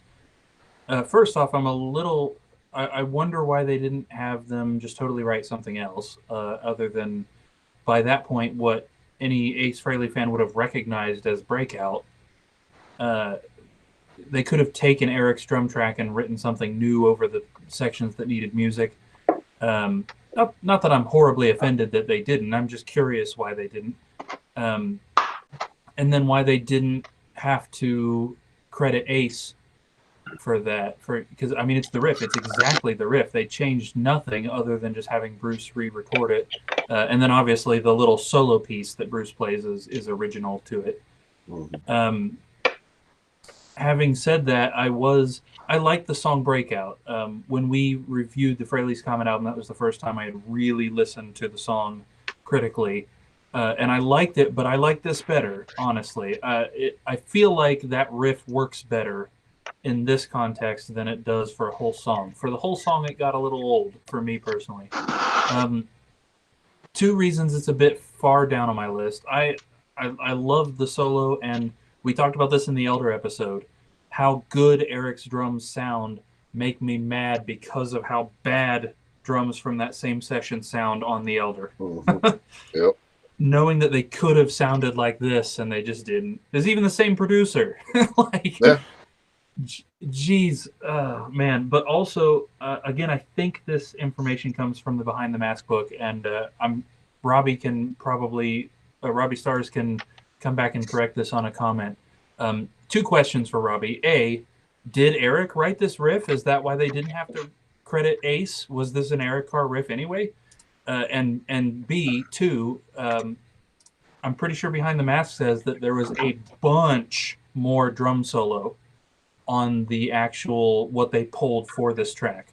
Like they shortened it down to maybe half of what was actually recorded during that session, and that kind of makes me mad. Again, if this was just specifically a tribute to Eric, why not have the whole thing?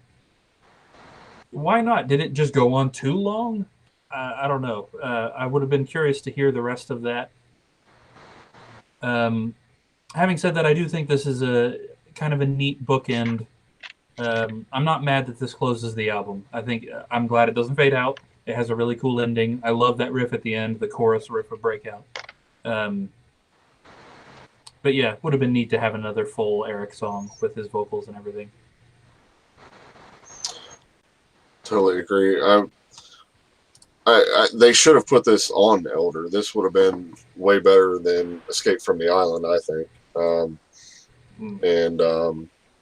If I'm not mistaken, there is more to the solo, like because they originally demoed it under the name Heaven before Right. Ace used it for Breakout. So I'm pretty sure there is, but I think that's kind of the reason it also sounds the way it does is because it's meant to kind of sound like that kind of an unplanned thing that they just happened to catch on tape, like they were in the studio and just, kind of jamming around, and this is just what happened to come out. Right. And thankfully they caught it on tape and all that stuff. I like the solo that they put on at the end of the Tale of the Fox video that Eric does. I love that solo too, where he's using all those electronic pads and whatnot.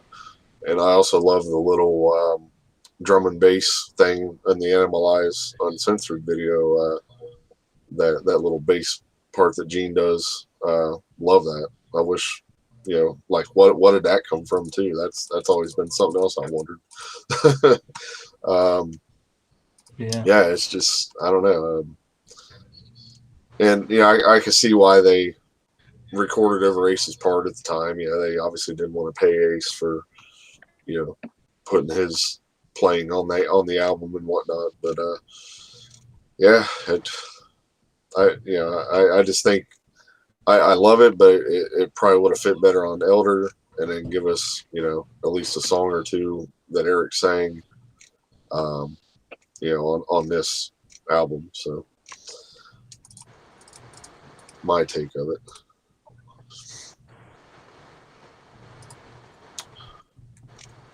All right, so we'll. I think that drum solo actually would have been cool in the middle of Escape from the Island. Stop the guitars, just do a little drum Totally. solo. So Totally. And see, even with Car Jam that's on the way it is on the album, they could have even cut off like that whole beginning piece with the guitar. They could have just had it start off where it was just the cymbal hit with the kick drum, the boom, boom, boom, boom, when he starts going into the actual solo. they could have just started it from there and then went on, and that could have been it too. But I mean, I'm glad we got what we got, but it's too bad. Too bad there ain't more to it there. All right, so that wraps up Revenge here. So as far as overall ratings, well, Robbie just chimed in. He said Eric has a writing credit, and his drum solo was edited. Yes, it was like 5 minutes longer than the version on the album. I'm not 100% Luke, but I want to say we may or may not have that in that collection of demos and stuff. There may be the version that has the longer. I can't remember. It wouldn't surprise me because I'm fairly confident I remember Heaven being in there. Yeah. So I bet it is that version. Okay, I'll have to take a look. So anyway, overall ratings here for Revenge. I give it an 8. Like I said, I love the production, love the drum sound, love everything about the album, really. Like I say, it's another one that holds a little special place because I do remember buying it when it came out on CD. All the videos for it. I've watched those things, to ad nauseum, whether it be on the home video releases they put out or now YouTube and whatnot. Just really enjoy all those. And of course the tour that went with it. Yeah, I mean, like I said, the only little nitpick I had is I would have almost rather God Gave been left off the album and let it have stayed on the Bill and Ted soundtrack to be sort of another extra reason for the Kiss fans to want that soundtrack to be able to have that one Kiss song on there and then give us something different. Whether it opened up room for one of the Eric Carr songs or just another Kiss song in general that I'm sure they had floating around at the time. But that's really the only reason it knocked it down to an 8 was that. As far as the music, I feel like it's all pretty strong. Nothing, again, is skip worthy and for me. And it's a very solid listen and very cool. It's like every time I do listen to the album, it's like I feel like I'm always catching little things, like the little piece, that I was talking about earlier. Like it's like I feel like I catch more little things in this album than I do in any Kiss album when I listen to the stuff back.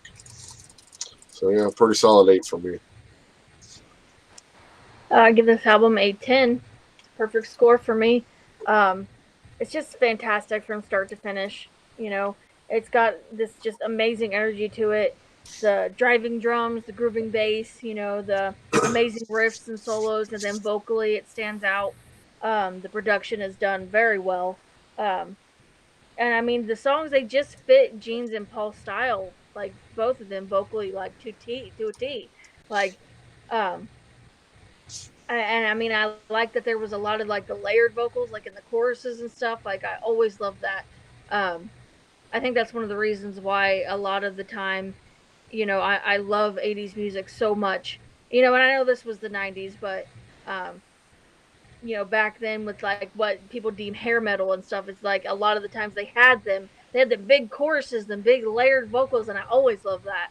And I feel like this one was just another one that was a shining example of just, it's heavy, but it's not like, it fits with the times, I think, because this was right around the time, right before, like when Nirvana would have been coming out and Alice in Chains and, and just like those kind of bands, were probably influenced by albums like this. And it just, I just love this album from start to finish.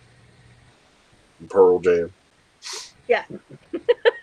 I know Mike McCready especially is a huge Kiss fan, so. Yeah. Yeah, I give this album a 6.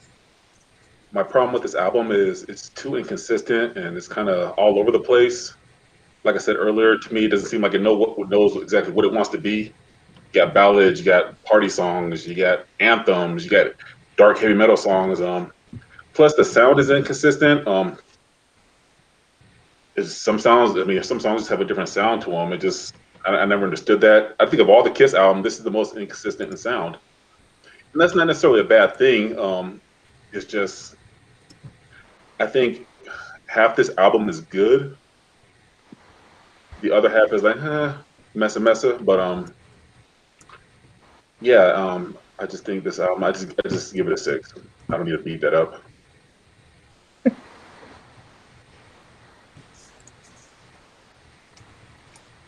I went with 9 on this one.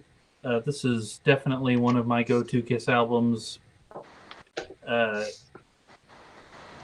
The production on this is just about the best. I would love to hear every single Kiss album produced like this one. The early ones, it would bring out so much more detail, and especially the drum sound on this is so good. You can hear the bass right where it should be. The vocals are crisp. There's echo and reverb when there needs to be, and they're completely dry when it ought to be.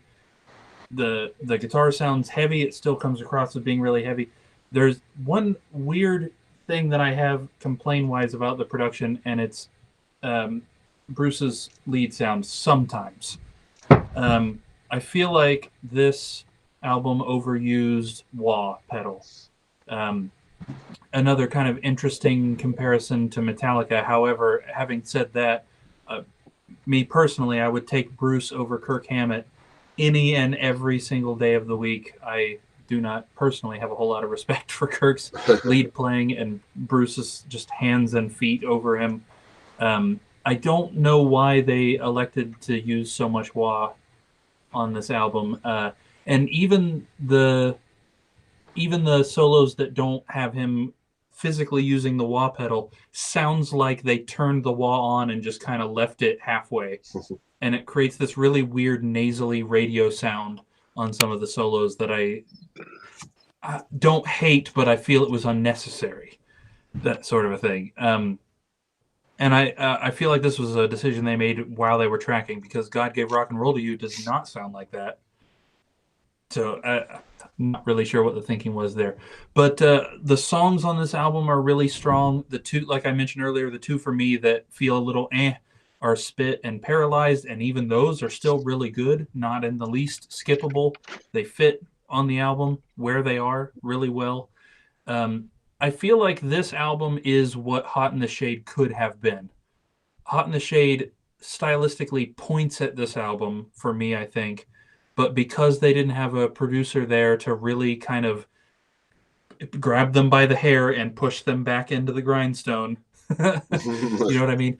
Hot in the Shade is what they could do when the record label tells them on Sunday that they need an album by Monday. And it's still really impressive. It's still really good for it feeling like they just, here it is. Whereas Revenge feels like the same type of thing, but the songs are intentional. They are worked on. Bob Ezrin was there to tell them, no, that sucks. We're not doing that. Hey, you need to come in here and do that again. We don't need that song, or that song.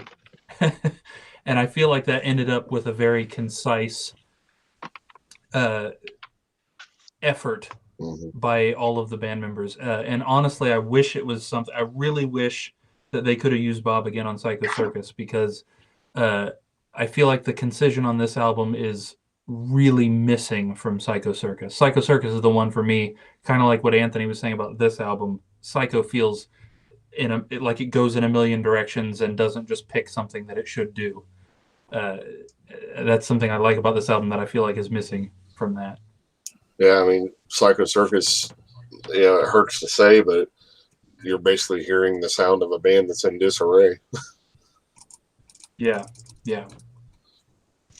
From what they could do. Right.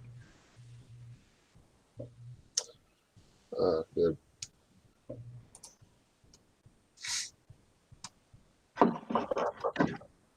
Yay. Laptop died. I was trying to hurry up and plug it in, but I couldn't find where the plug-in was. I was like, look. Wonder why you dropped to the floor all of a sudden. Yeah. Well, see, it said it had 10% and that it was going to go to sleep soon. And then I looked up and it said 1%, like literally within the span of 5 seconds. I was like, oh, crap. It's like 10% left. Psych. Yeah, exactly. That's exactly what happened. All right. Time for the true confession segment here. This ought to be a doozy.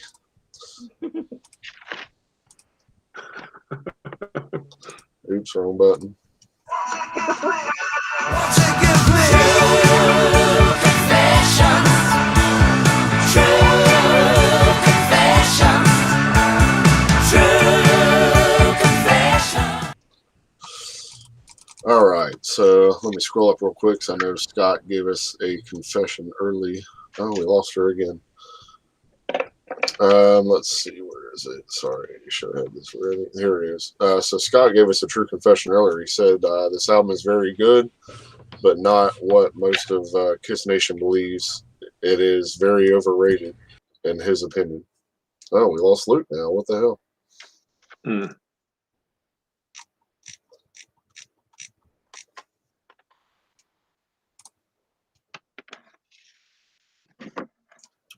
That was awkward. Yeah, weird. Oh, my page just suddenly reloaded. Sorry about that. I don't know. Did you hear Scott's true confession? Yes. Okay. So then we got one. We got one here from Robbie Stars. He loves Revenge because 11 of the 12 songs Kiss actually took the time to put endings to instead of boring fade outs. Hallelujah and amen. Richie Slon's confession is that this is the third best non-makeup album for him behind Lick It Up and Asylum. Brain fart of chrome, Richie, right? Yeah. Brain chart. No, we still don't have Savannah. Here she comes. Yo. Technical difficulties.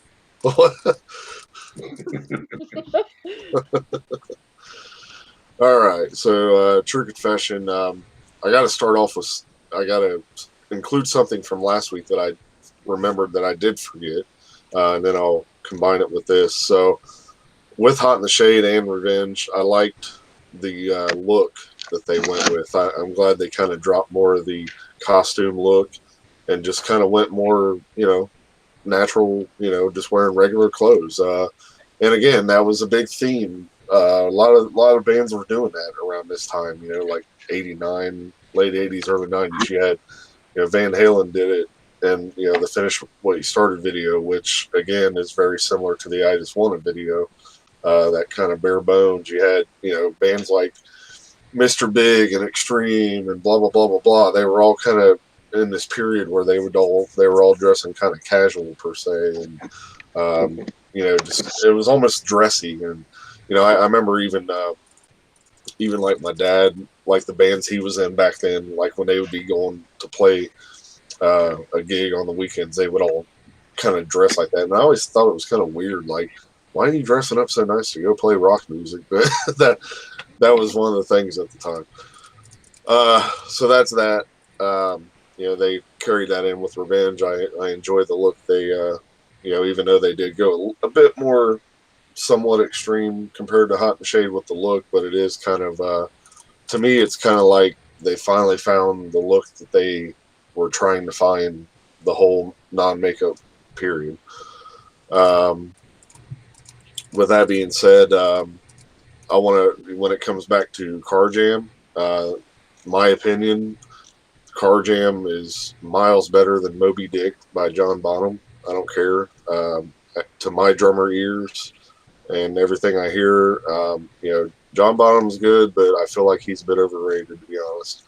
And to me, Car Jam is much more, there's much more talent when I listen to that. And there's more things in Car Jam that always kind of like raise my eyebrows, and to this day, no matter how many times I hear it, but every time Moby Dick's come on, I can't even tell you how many times I've listened to that and as a whole, because I just don't enjoy it that much. I enjoy, the part where there's guitar going with it, but after that, I feel like it gets boring. That's just me. So yeah, that's about it as far as my confessions for this album. I have two different ones. They're not really long or anything, but the first one is that Revenge is my number one Kiss album. It's my favorite Kiss album out of all of them. And then I think finally, for me personally, I have listened to an album that has a perfect beginning and it has a perfect ending. Finally, no fade out, no like, it just finally has like the perfect start and the perfect finish. Like, and Robbie made a comment up here that said that he liked that they actually took the time out of, except for God Gave Rock and Roll to You, they all end solidly. And they didn't do that very often. So that is another reason why I think that this song just like tops out above most other ones for me, is just because they have those solid, nice, clean, crisp, just here's the ending of the song, So I love that. But from the very first time I ever heard this album all the way through till now, it's a start to finish. I have to hear it. When I listen to it, it has to be from start to finish. I can't skip songs. Like I don't want to. Like so it's a number one album for me out of the whole Kiss discography. Yeah, for my money, Domino's got to be one of the best endings to any Kiss song. Yeah. Yep. And I like the way I Just Wanna ends too a lot. I love the way that ends.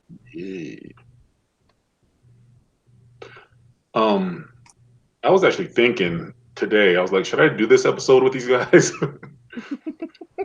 I mean, I almost called out too. So here it is. My tired eyes. Okay, so hey, this is why we do this though. Not everybody's gonna have the same opinion and stuff. Like it's okay. You guys are gonna be inviting me back after this one. Okay, so for this episode, I was listening to the album, and it had been a while since I sat down and listened to it, in full. So, and all my Kiss stuff that's on Spotify, it's all mixed together.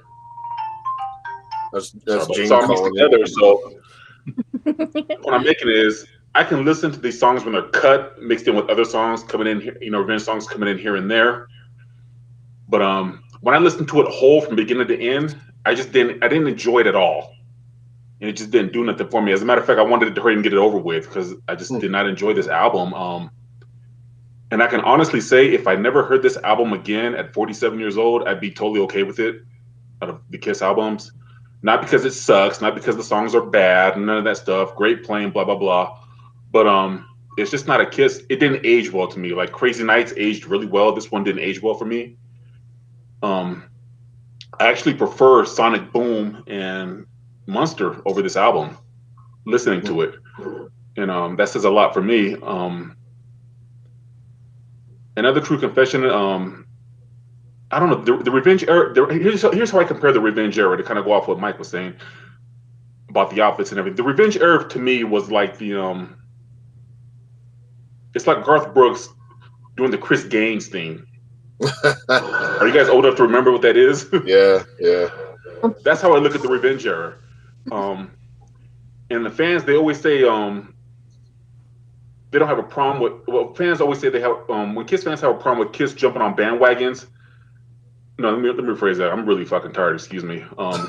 Yeah, you called me. Kiss fans don't have a problem with Kiss jumping on bandwagons and fads as long as it's a fad that they like.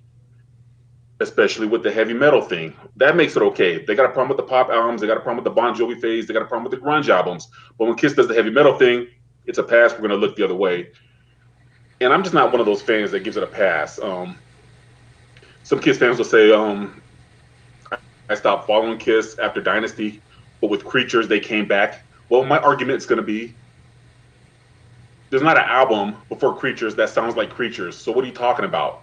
Kiss is clearly trying to do the metal thing. And that's always the subconscious turnoff for me, is that Kiss is always trying to do the metal thing. arguably Alive and Rock and Roll Over were their heaviest albums before then, but it was still fun rock and roll. It was not metal; it was rock and roll. But because it's heavy and it's louder, Kiss are going to give it a pass, and that's the same argument I have with Revenge. People give it a pass. Now, as far as the outfits are concerned, to me, here's how I look at the outfits, the Revenge outfits. Kiss got in the car and they said, "Let's go to the Harley Davidson shop and let's go to Hot Topics and get a bunch of black leather and black pants and black boots, and we're gonna wear our hair flat. We're gonna grow our beards out, and Paul's gonna wear a shirt that says the F word on it, and now we're gonna be bad boys this year." To me, it was always really cheesy. It was fake. It was plotted. And there were plenty of times where they looked really good, but it just was not Kiss to me. It was not a look that I wanted from Kiss. I didn't want heavy metal Kiss. I just wanted Kiss to be Kiss. I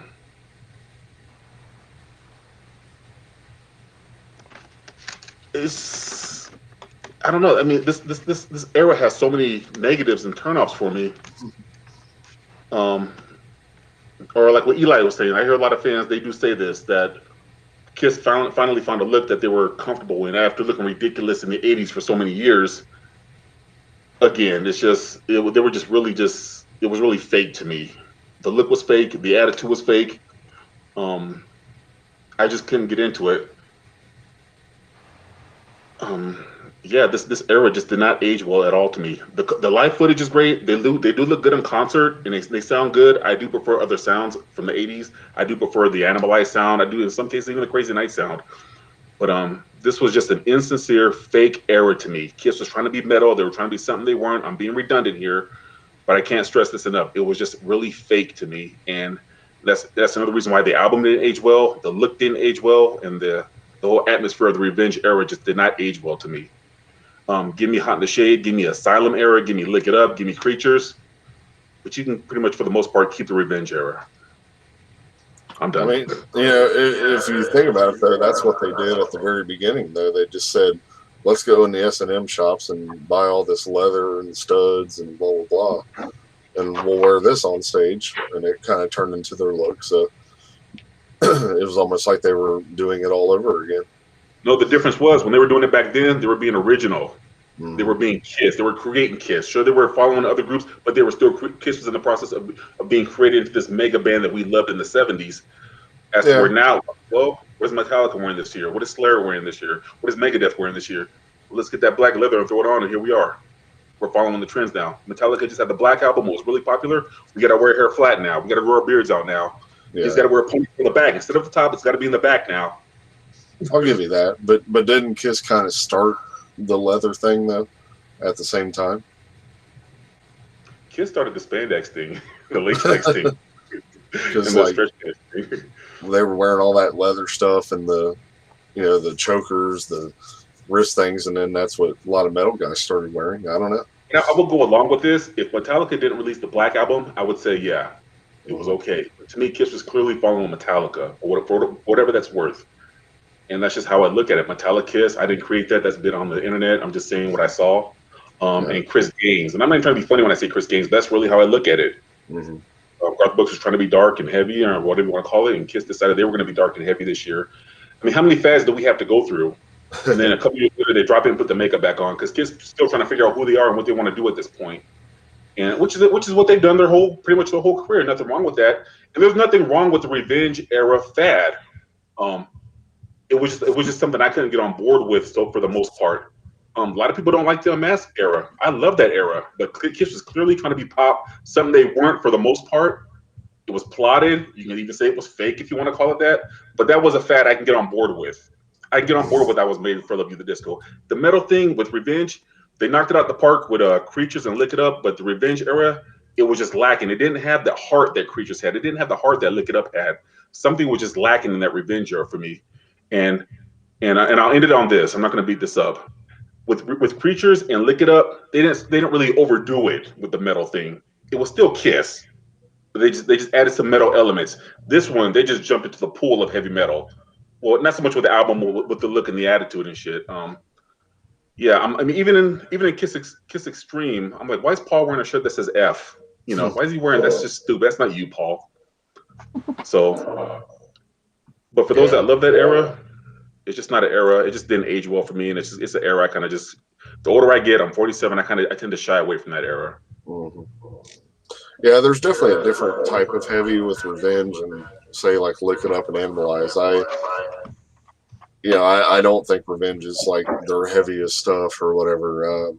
Because if you want to say like quote unquote speed metal, then I think more like Animalize and a little bit of Lick It Up stuff. But Revenge is more of just like that. I don't know, just kind of a darker, grittier, heavy type thing.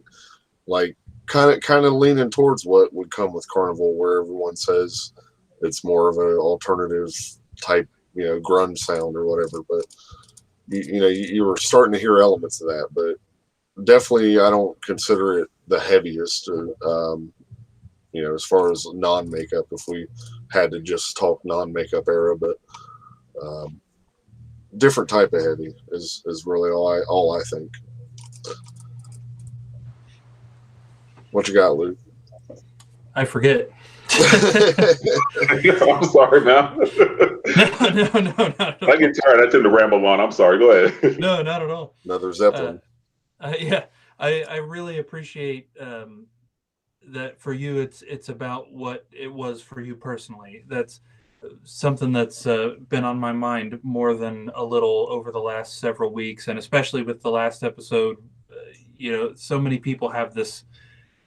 What's the word I want to use? This almost like a visceral hate for Hot in the Shade, and like I understand not liking something if it's not your thing, but why do you have to be passionate about such a negative? You know what I mean? You'll find something positive to be passionate about. If you don't like something because it wasn't for you, great, that's fine. Absolutely, we all have that, and everybody's different. But sometimes I see people putting things like what you were saying out there, only instead of you saying it didn't work for me, it's put out there as this is how it is, and if you don't think like that, you're stupid. And I hate that.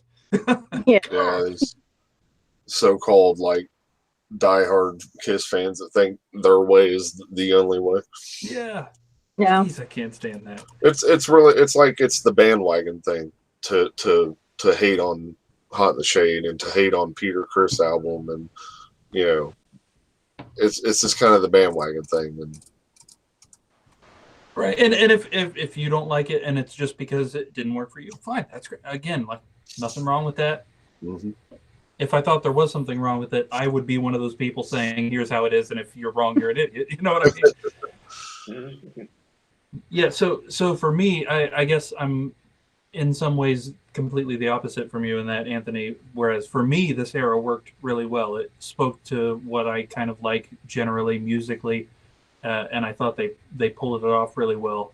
My confession, honestly, is that I would have liked to have seen where this had gone. And I really like Carnival of Souls. Carnival of Souls is another one of my personal favorites, an underrated favorite. I wouldn't wish that album gone at all, but I would like to have had some more albums like Revenge. I think Hot in the Shade kind of started something that was a little bit not quite formed all the way. And then during their live shows, maybe they figured it out a little. And then this album, I think Bob Ezrin helped them realize what they were trying to do a little bit better, and the live show was really good for that. And I would have liked to have seen more progression of this lineup with Eric Singer and Bruce Kulick doing stuff like this. I like Psycho Circus. Again, I wouldn't wish it gone, but I've never been an Ace and Peter fanboy, especially from the reunion tour. If I'm an Ace and Peter fanboy, it's the original, the 70s original versions. So for me, if the reunion tour had never happened, doesn't matter to me at all. Psycho Circus didn't never happen. It sucks. We lost some good songs, but I would personally like to have heard more in this sort of Kiss style. I agree. Because it's like kind of like what Anthony was saying, like way early in the show about like the whole reunion thing. It's kind of like, you know, in a way, like looking back at it now, I kind of wish it didn't happen because of how much of a disaster it was, and it was really all about the money.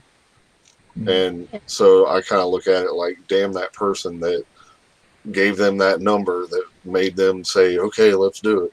Let's get the guys back together to do this tour because of the money. And when they were on that role of becoming, you know, the next big part of Kiss, you know, like with Revenge and Carnival, and like you said, Luke, like what could have came next, and Right. you know, Eric Singer. Let me add this. I'm sorry to interrupt. I would take Revenge era of Kiss over the reunion tour any day of the week. Yeah. Yeah. Absolutely. Revenges and Revenge concerts way over. I mean, that's just my opinion, you know. Because it's like looking back at it, like it was exciting at first when the news came out that it was going, and the whole thing with them walking out there with Tupac and all. Yeah, it was all exciting. You know, we knew it was going to happen, but again, when you look in hindsight, and now you know all the horror stories of what it became, and then even into Psycho Circus, and even worse, the farewell tour. It's like I almost regret giving money to them to go see them on them tours, knowing of how things were at that time. And yeah, I agree. Psycho Circus, yeah, there's some cool songs, you know, but would I have rather not had that and had another album, you know, just as good as, say, Carnival or Revenge, or maybe a mesh of the two that's somehow even better, you know, like, yeah, probably. And, you know, Bruce, you know, we'd still have Bruce. He, for some reason, doesn't seem to get credit, even though I feel like he's one of the most important members of Kiss in the history of the band. Yeah. But yet somehow and then here he is today, still, you know, championing his time in the band and performing those songs that the band just will not attempt to play because they're in this we know better stage now, and all that bull crap that they feed us about why we don't play this song and that, blah blah blah blah blah. And oh, there's a reason that those songs are considered deep cuts because they're not good. You know, I don't want to like bull. It's just like that whole Giraffe Boy crap. It's, you know, Paul and his little that's his little, you know, stock answers that he always gives about that kind of stuff, and it just drives me nuts sometimes. It's like, please. And I think a lot of this stuff, the 80s stuff and this stuff, was technically more difficult. You know what I mean? Yeah. And they're getting old. They're in their 70s. They can't do it. That's fine. There's nothing wrong with Paul coming out and saying, look, I can't sing the beginning of Heaven's on Fire anymore. It's physically too difficult. And if anybody gave him crap over that, screw you. The dude is freaking 70. We heard Unholy from the Rock the Nation concert. Don't get me wrong. I love Eric Singer and I love Tommy Thayer, and I can't give them enough praise, especially in the face of so many people that hate them. But that version of Unholy sucks. You know? Yeah. And it's like, so if you were to raise the concert tickets to where we're all paying as much as people that go on the cruises, then are we good enough to hear those songs? Because it's okay to do it on the cruise because all these people are paying all that money, and they're supposedly the so-called, you know, diehards that are going to know it, which I don't buy.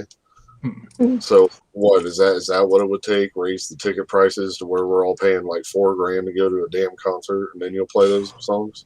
Yeah. I mean, come on. What about the poor diehards? Yeah.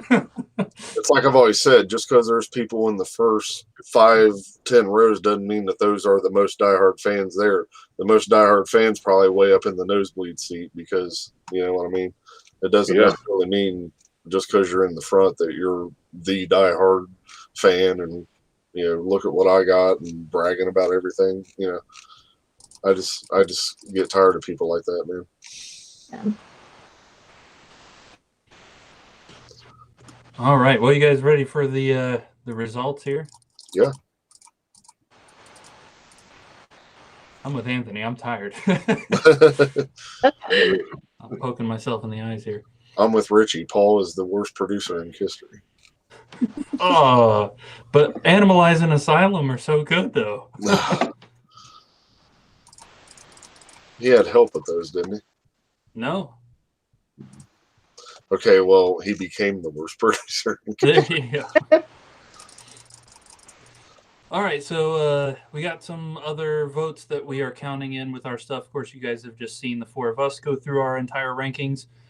We are counting in votes from David Smith, who is, or at least was, here in the chat with us. His top three were Take It Off, Unholy, and Domino. We've also got rankings from Scott Besnell, Carolina, who also was here in the chat. Gave this album a 5.5 overall. His top three, Take It Off, Paralyzed, and Thou Shalt Not. Robbie Stars gave us his rankings in the comments of the last episode. He gave this a 9. His top three, God Gave Rock and Roll to You, Tough Love, and Unholy. Steve McGowan gave this album a 9. His top three, Spit, Take It Off, Unholy. Rochelle McGowan gave this album an 8, and her top three, Tough Love, Spit, and Unholy. Now we're jumping into votes from the last time we did this album a couple of years ago. So mine, last time I gave this album an 8, and my top three were Heart of Chrome, I Just Wanna, and Unholy. Eli, you gave this album an 8, and your top three, Car Jam 1981, God Gave Rock and Roll to You, and Unholy. My dad last time gave this a 7. His top three, God Gave Rock and Roll to You, Every Time I Look at You, and I Just Wanna. Steve McGowan last time gave this an 8. His top three, Spit, Take It Off, Unholy. Jay Rucker last time gave this a 6.5, and his top three were Unholy, I Just Wanna, and Domino.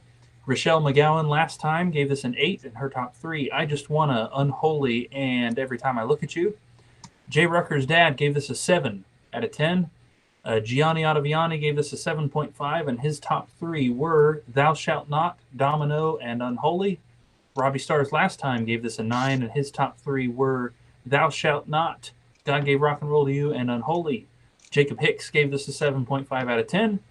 And finally, last time, Rain in Adamstown, Thomas gave this album an 8, and his top three, Domino, Thou Shalt Not, and Unholy. I think there is a clear winner emerging. I didn't rank this album the last time. No, you didn't. Oh, Weird. You said it was your least favorite album. Yeah, last time you were like, I hate this. I ain't doing this. All right, so adding all that up together, this album did end up with a 7.8 average out of 10 overall, which is pretty good. That puts it fairly far up the list. Not at the top, but not at the bottom. Kind of expected a little higher, to be honest, but Yeah, a little bit. that's fair. Yeah. In last place this time, in 12th place, is Paralyzed. In 11th place, Car Jam 1981. In 10th place, Every Time I Look at You. 9th place, Tough Love. In 8th place, Spit. In 7th place, God Gave Rock and Roll to You Too. In 6th place, Heart of Chrome. In 5th place, Thou Shalt Not. And our top four for this week, in 4th place, I Just Wanna. In 3rd place, Domino. In 2nd place, Take It Off.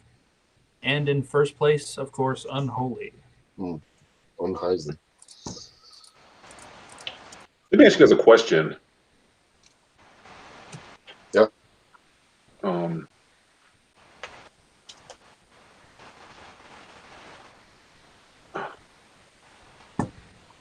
Like I said earlier in the show, Unholy is a really powerful song. Mm-hmm. It's just, would you say it was in the top 10 Kiss songs of all time? No, not for me. For me personally, I think maybe. I'm not sure it would be at the top of that 10, but yeah, maybe for me personally, I think. it would be for my dad. My dad goes on and on and on about how much he loves Unholy. It's like his favorite Kiss song of all time. Yeah, because when I'm listening to Unholy recently, I'm like, this is actually pretty damn powerful. This is a damn. I don't know. It's just like, I think even though it was the first single and a lot of people, Kiss fans, know it, it was almost underrated to me. Like, why is it just seems like this is just as powerful as Detroit Rock City or I Live It Loud, or it just has presence. You know, it just has a lot of presence to it, a lot of attitude in your face. And especially that Alive 3 version, I think it's that much, heavier or powerful with that. Just that intro that Bruce does on the guitar, it just makes it that much more meaner to me. It's like, oh, I love it. And it's a shame that when they did it on Rock the Nation, it didn't sound better, because to me that would be a really good song to keep doing.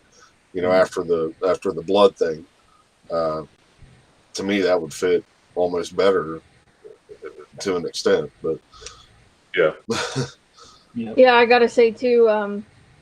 There's a modern band that I really like called Black Veil Brides, and they did a cover of this song. And I remember hearing that they were doing a cover of it and being so excited for it, but they did not do a good job on it. yeah, I was very upset when I heard it. I was like, they can do better than that. Like, come on. one of those guys is a huge Kiss fan too. I think his name's Singer. Andy Biersack or something like that. Yeah. Mhm. He's And they got Zach Wilde to guest on it too. That's another. And Yeah. again, this is just me personal. I've never been a big fan of Zach Wilde, and so to hear him again, in my opinion, butcher Bruce's solo. Yeah. I mean, I've heard worse covers. I will give them that. I mean, they didn't do a terrible job, but I feel like they could have done a way better job than what they did. Yeah. I'm just of the opinion that I just think, I mean, after hearing it again, I just think Unholy is probably one of the greatest Kiss songs ever recorded. I do still stand by that. Just wanted to hear what you guys thought about it. Yeah, I mean, I love the song. I mean, I couldn't say top 10, because top 10 would probably be taken up by, original stuff. But I don't know if I could. I almost want to say top 20, but I'm not even sure about that, to be honest. I'll just be a cheapskate and say it's definitely in the top 50. Oh, geez. We Savannah and I printed up little rectangular cards with all the Kiss song titles on them, and we kind of conducted our own Kiss studio version tournament. Just she would pull out two of them, and I would pick one, and that sort of thing. And we did it. We did that twice in a row. I think I've brought this up before, because we came up with two different number ones, even though it was right in a row. And the first time, I think it was Unholy that won. For me, just me picking of the two she'd pull out, and Unholy won the first time. The second time was King of the Mountain. So yeah, I mean, to be fair, I think just that right there, it would definitely be in my top 10, maybe upper rankings even. We need to do that on here once. Yeah, definitely. That'd be fun. Plus, another thing we talked about that someone gave us the idea is doing some more live commentaries on some of the Kiss official home videos. So we were thinking about taking a kind of a break, for 1 week, and maybe doing one of those pretty soon. Not sure how soon we want to do it or which one yet. Well, we might even, I was thinking maybe we could put up a poll and see which video people would rather us do first, and then kind of figure out when we want to squeeze that in. Just kind of something to do, something a little different here and there. Makes it kind of fun. Absolutely. So keep an eye out on that for on the Facebook. We'll make an announcement and put a poll about all that. And who knows, maybe we can do that song thing on here too, one of these next episodes, and be something fun, and the people in the chat could chime in too, and see what we come up with. Totally. All right, well, that's going to wrap it up then for Revenge. So Alive 3 is next, correct? Yep. All right, so Alive 3 next, coming up. As of right now, it's planned for next week, but like I say, we may throw a fork in there, but planned for Alive 3 next week as of now. And Anthony, man, thanks for coming back on. This was fun, as always. Love the input. Thanks for having me on, guys. Yeah, Absolutely. So, door is always open, and thank you guys in the chat as always as well. We love all the input that you guys constantly give us, and keep those votes coming in on the live stuff that we have the polls up for, and please spread the word. Tell people to join our group, and don't forget to subscribe to the YouTube channel. All right, so that's going to do it. We're going to get out of here. It's getting late here on our end, so it's almost bedtime. So, all right, guys, see you next week, and everyone take care.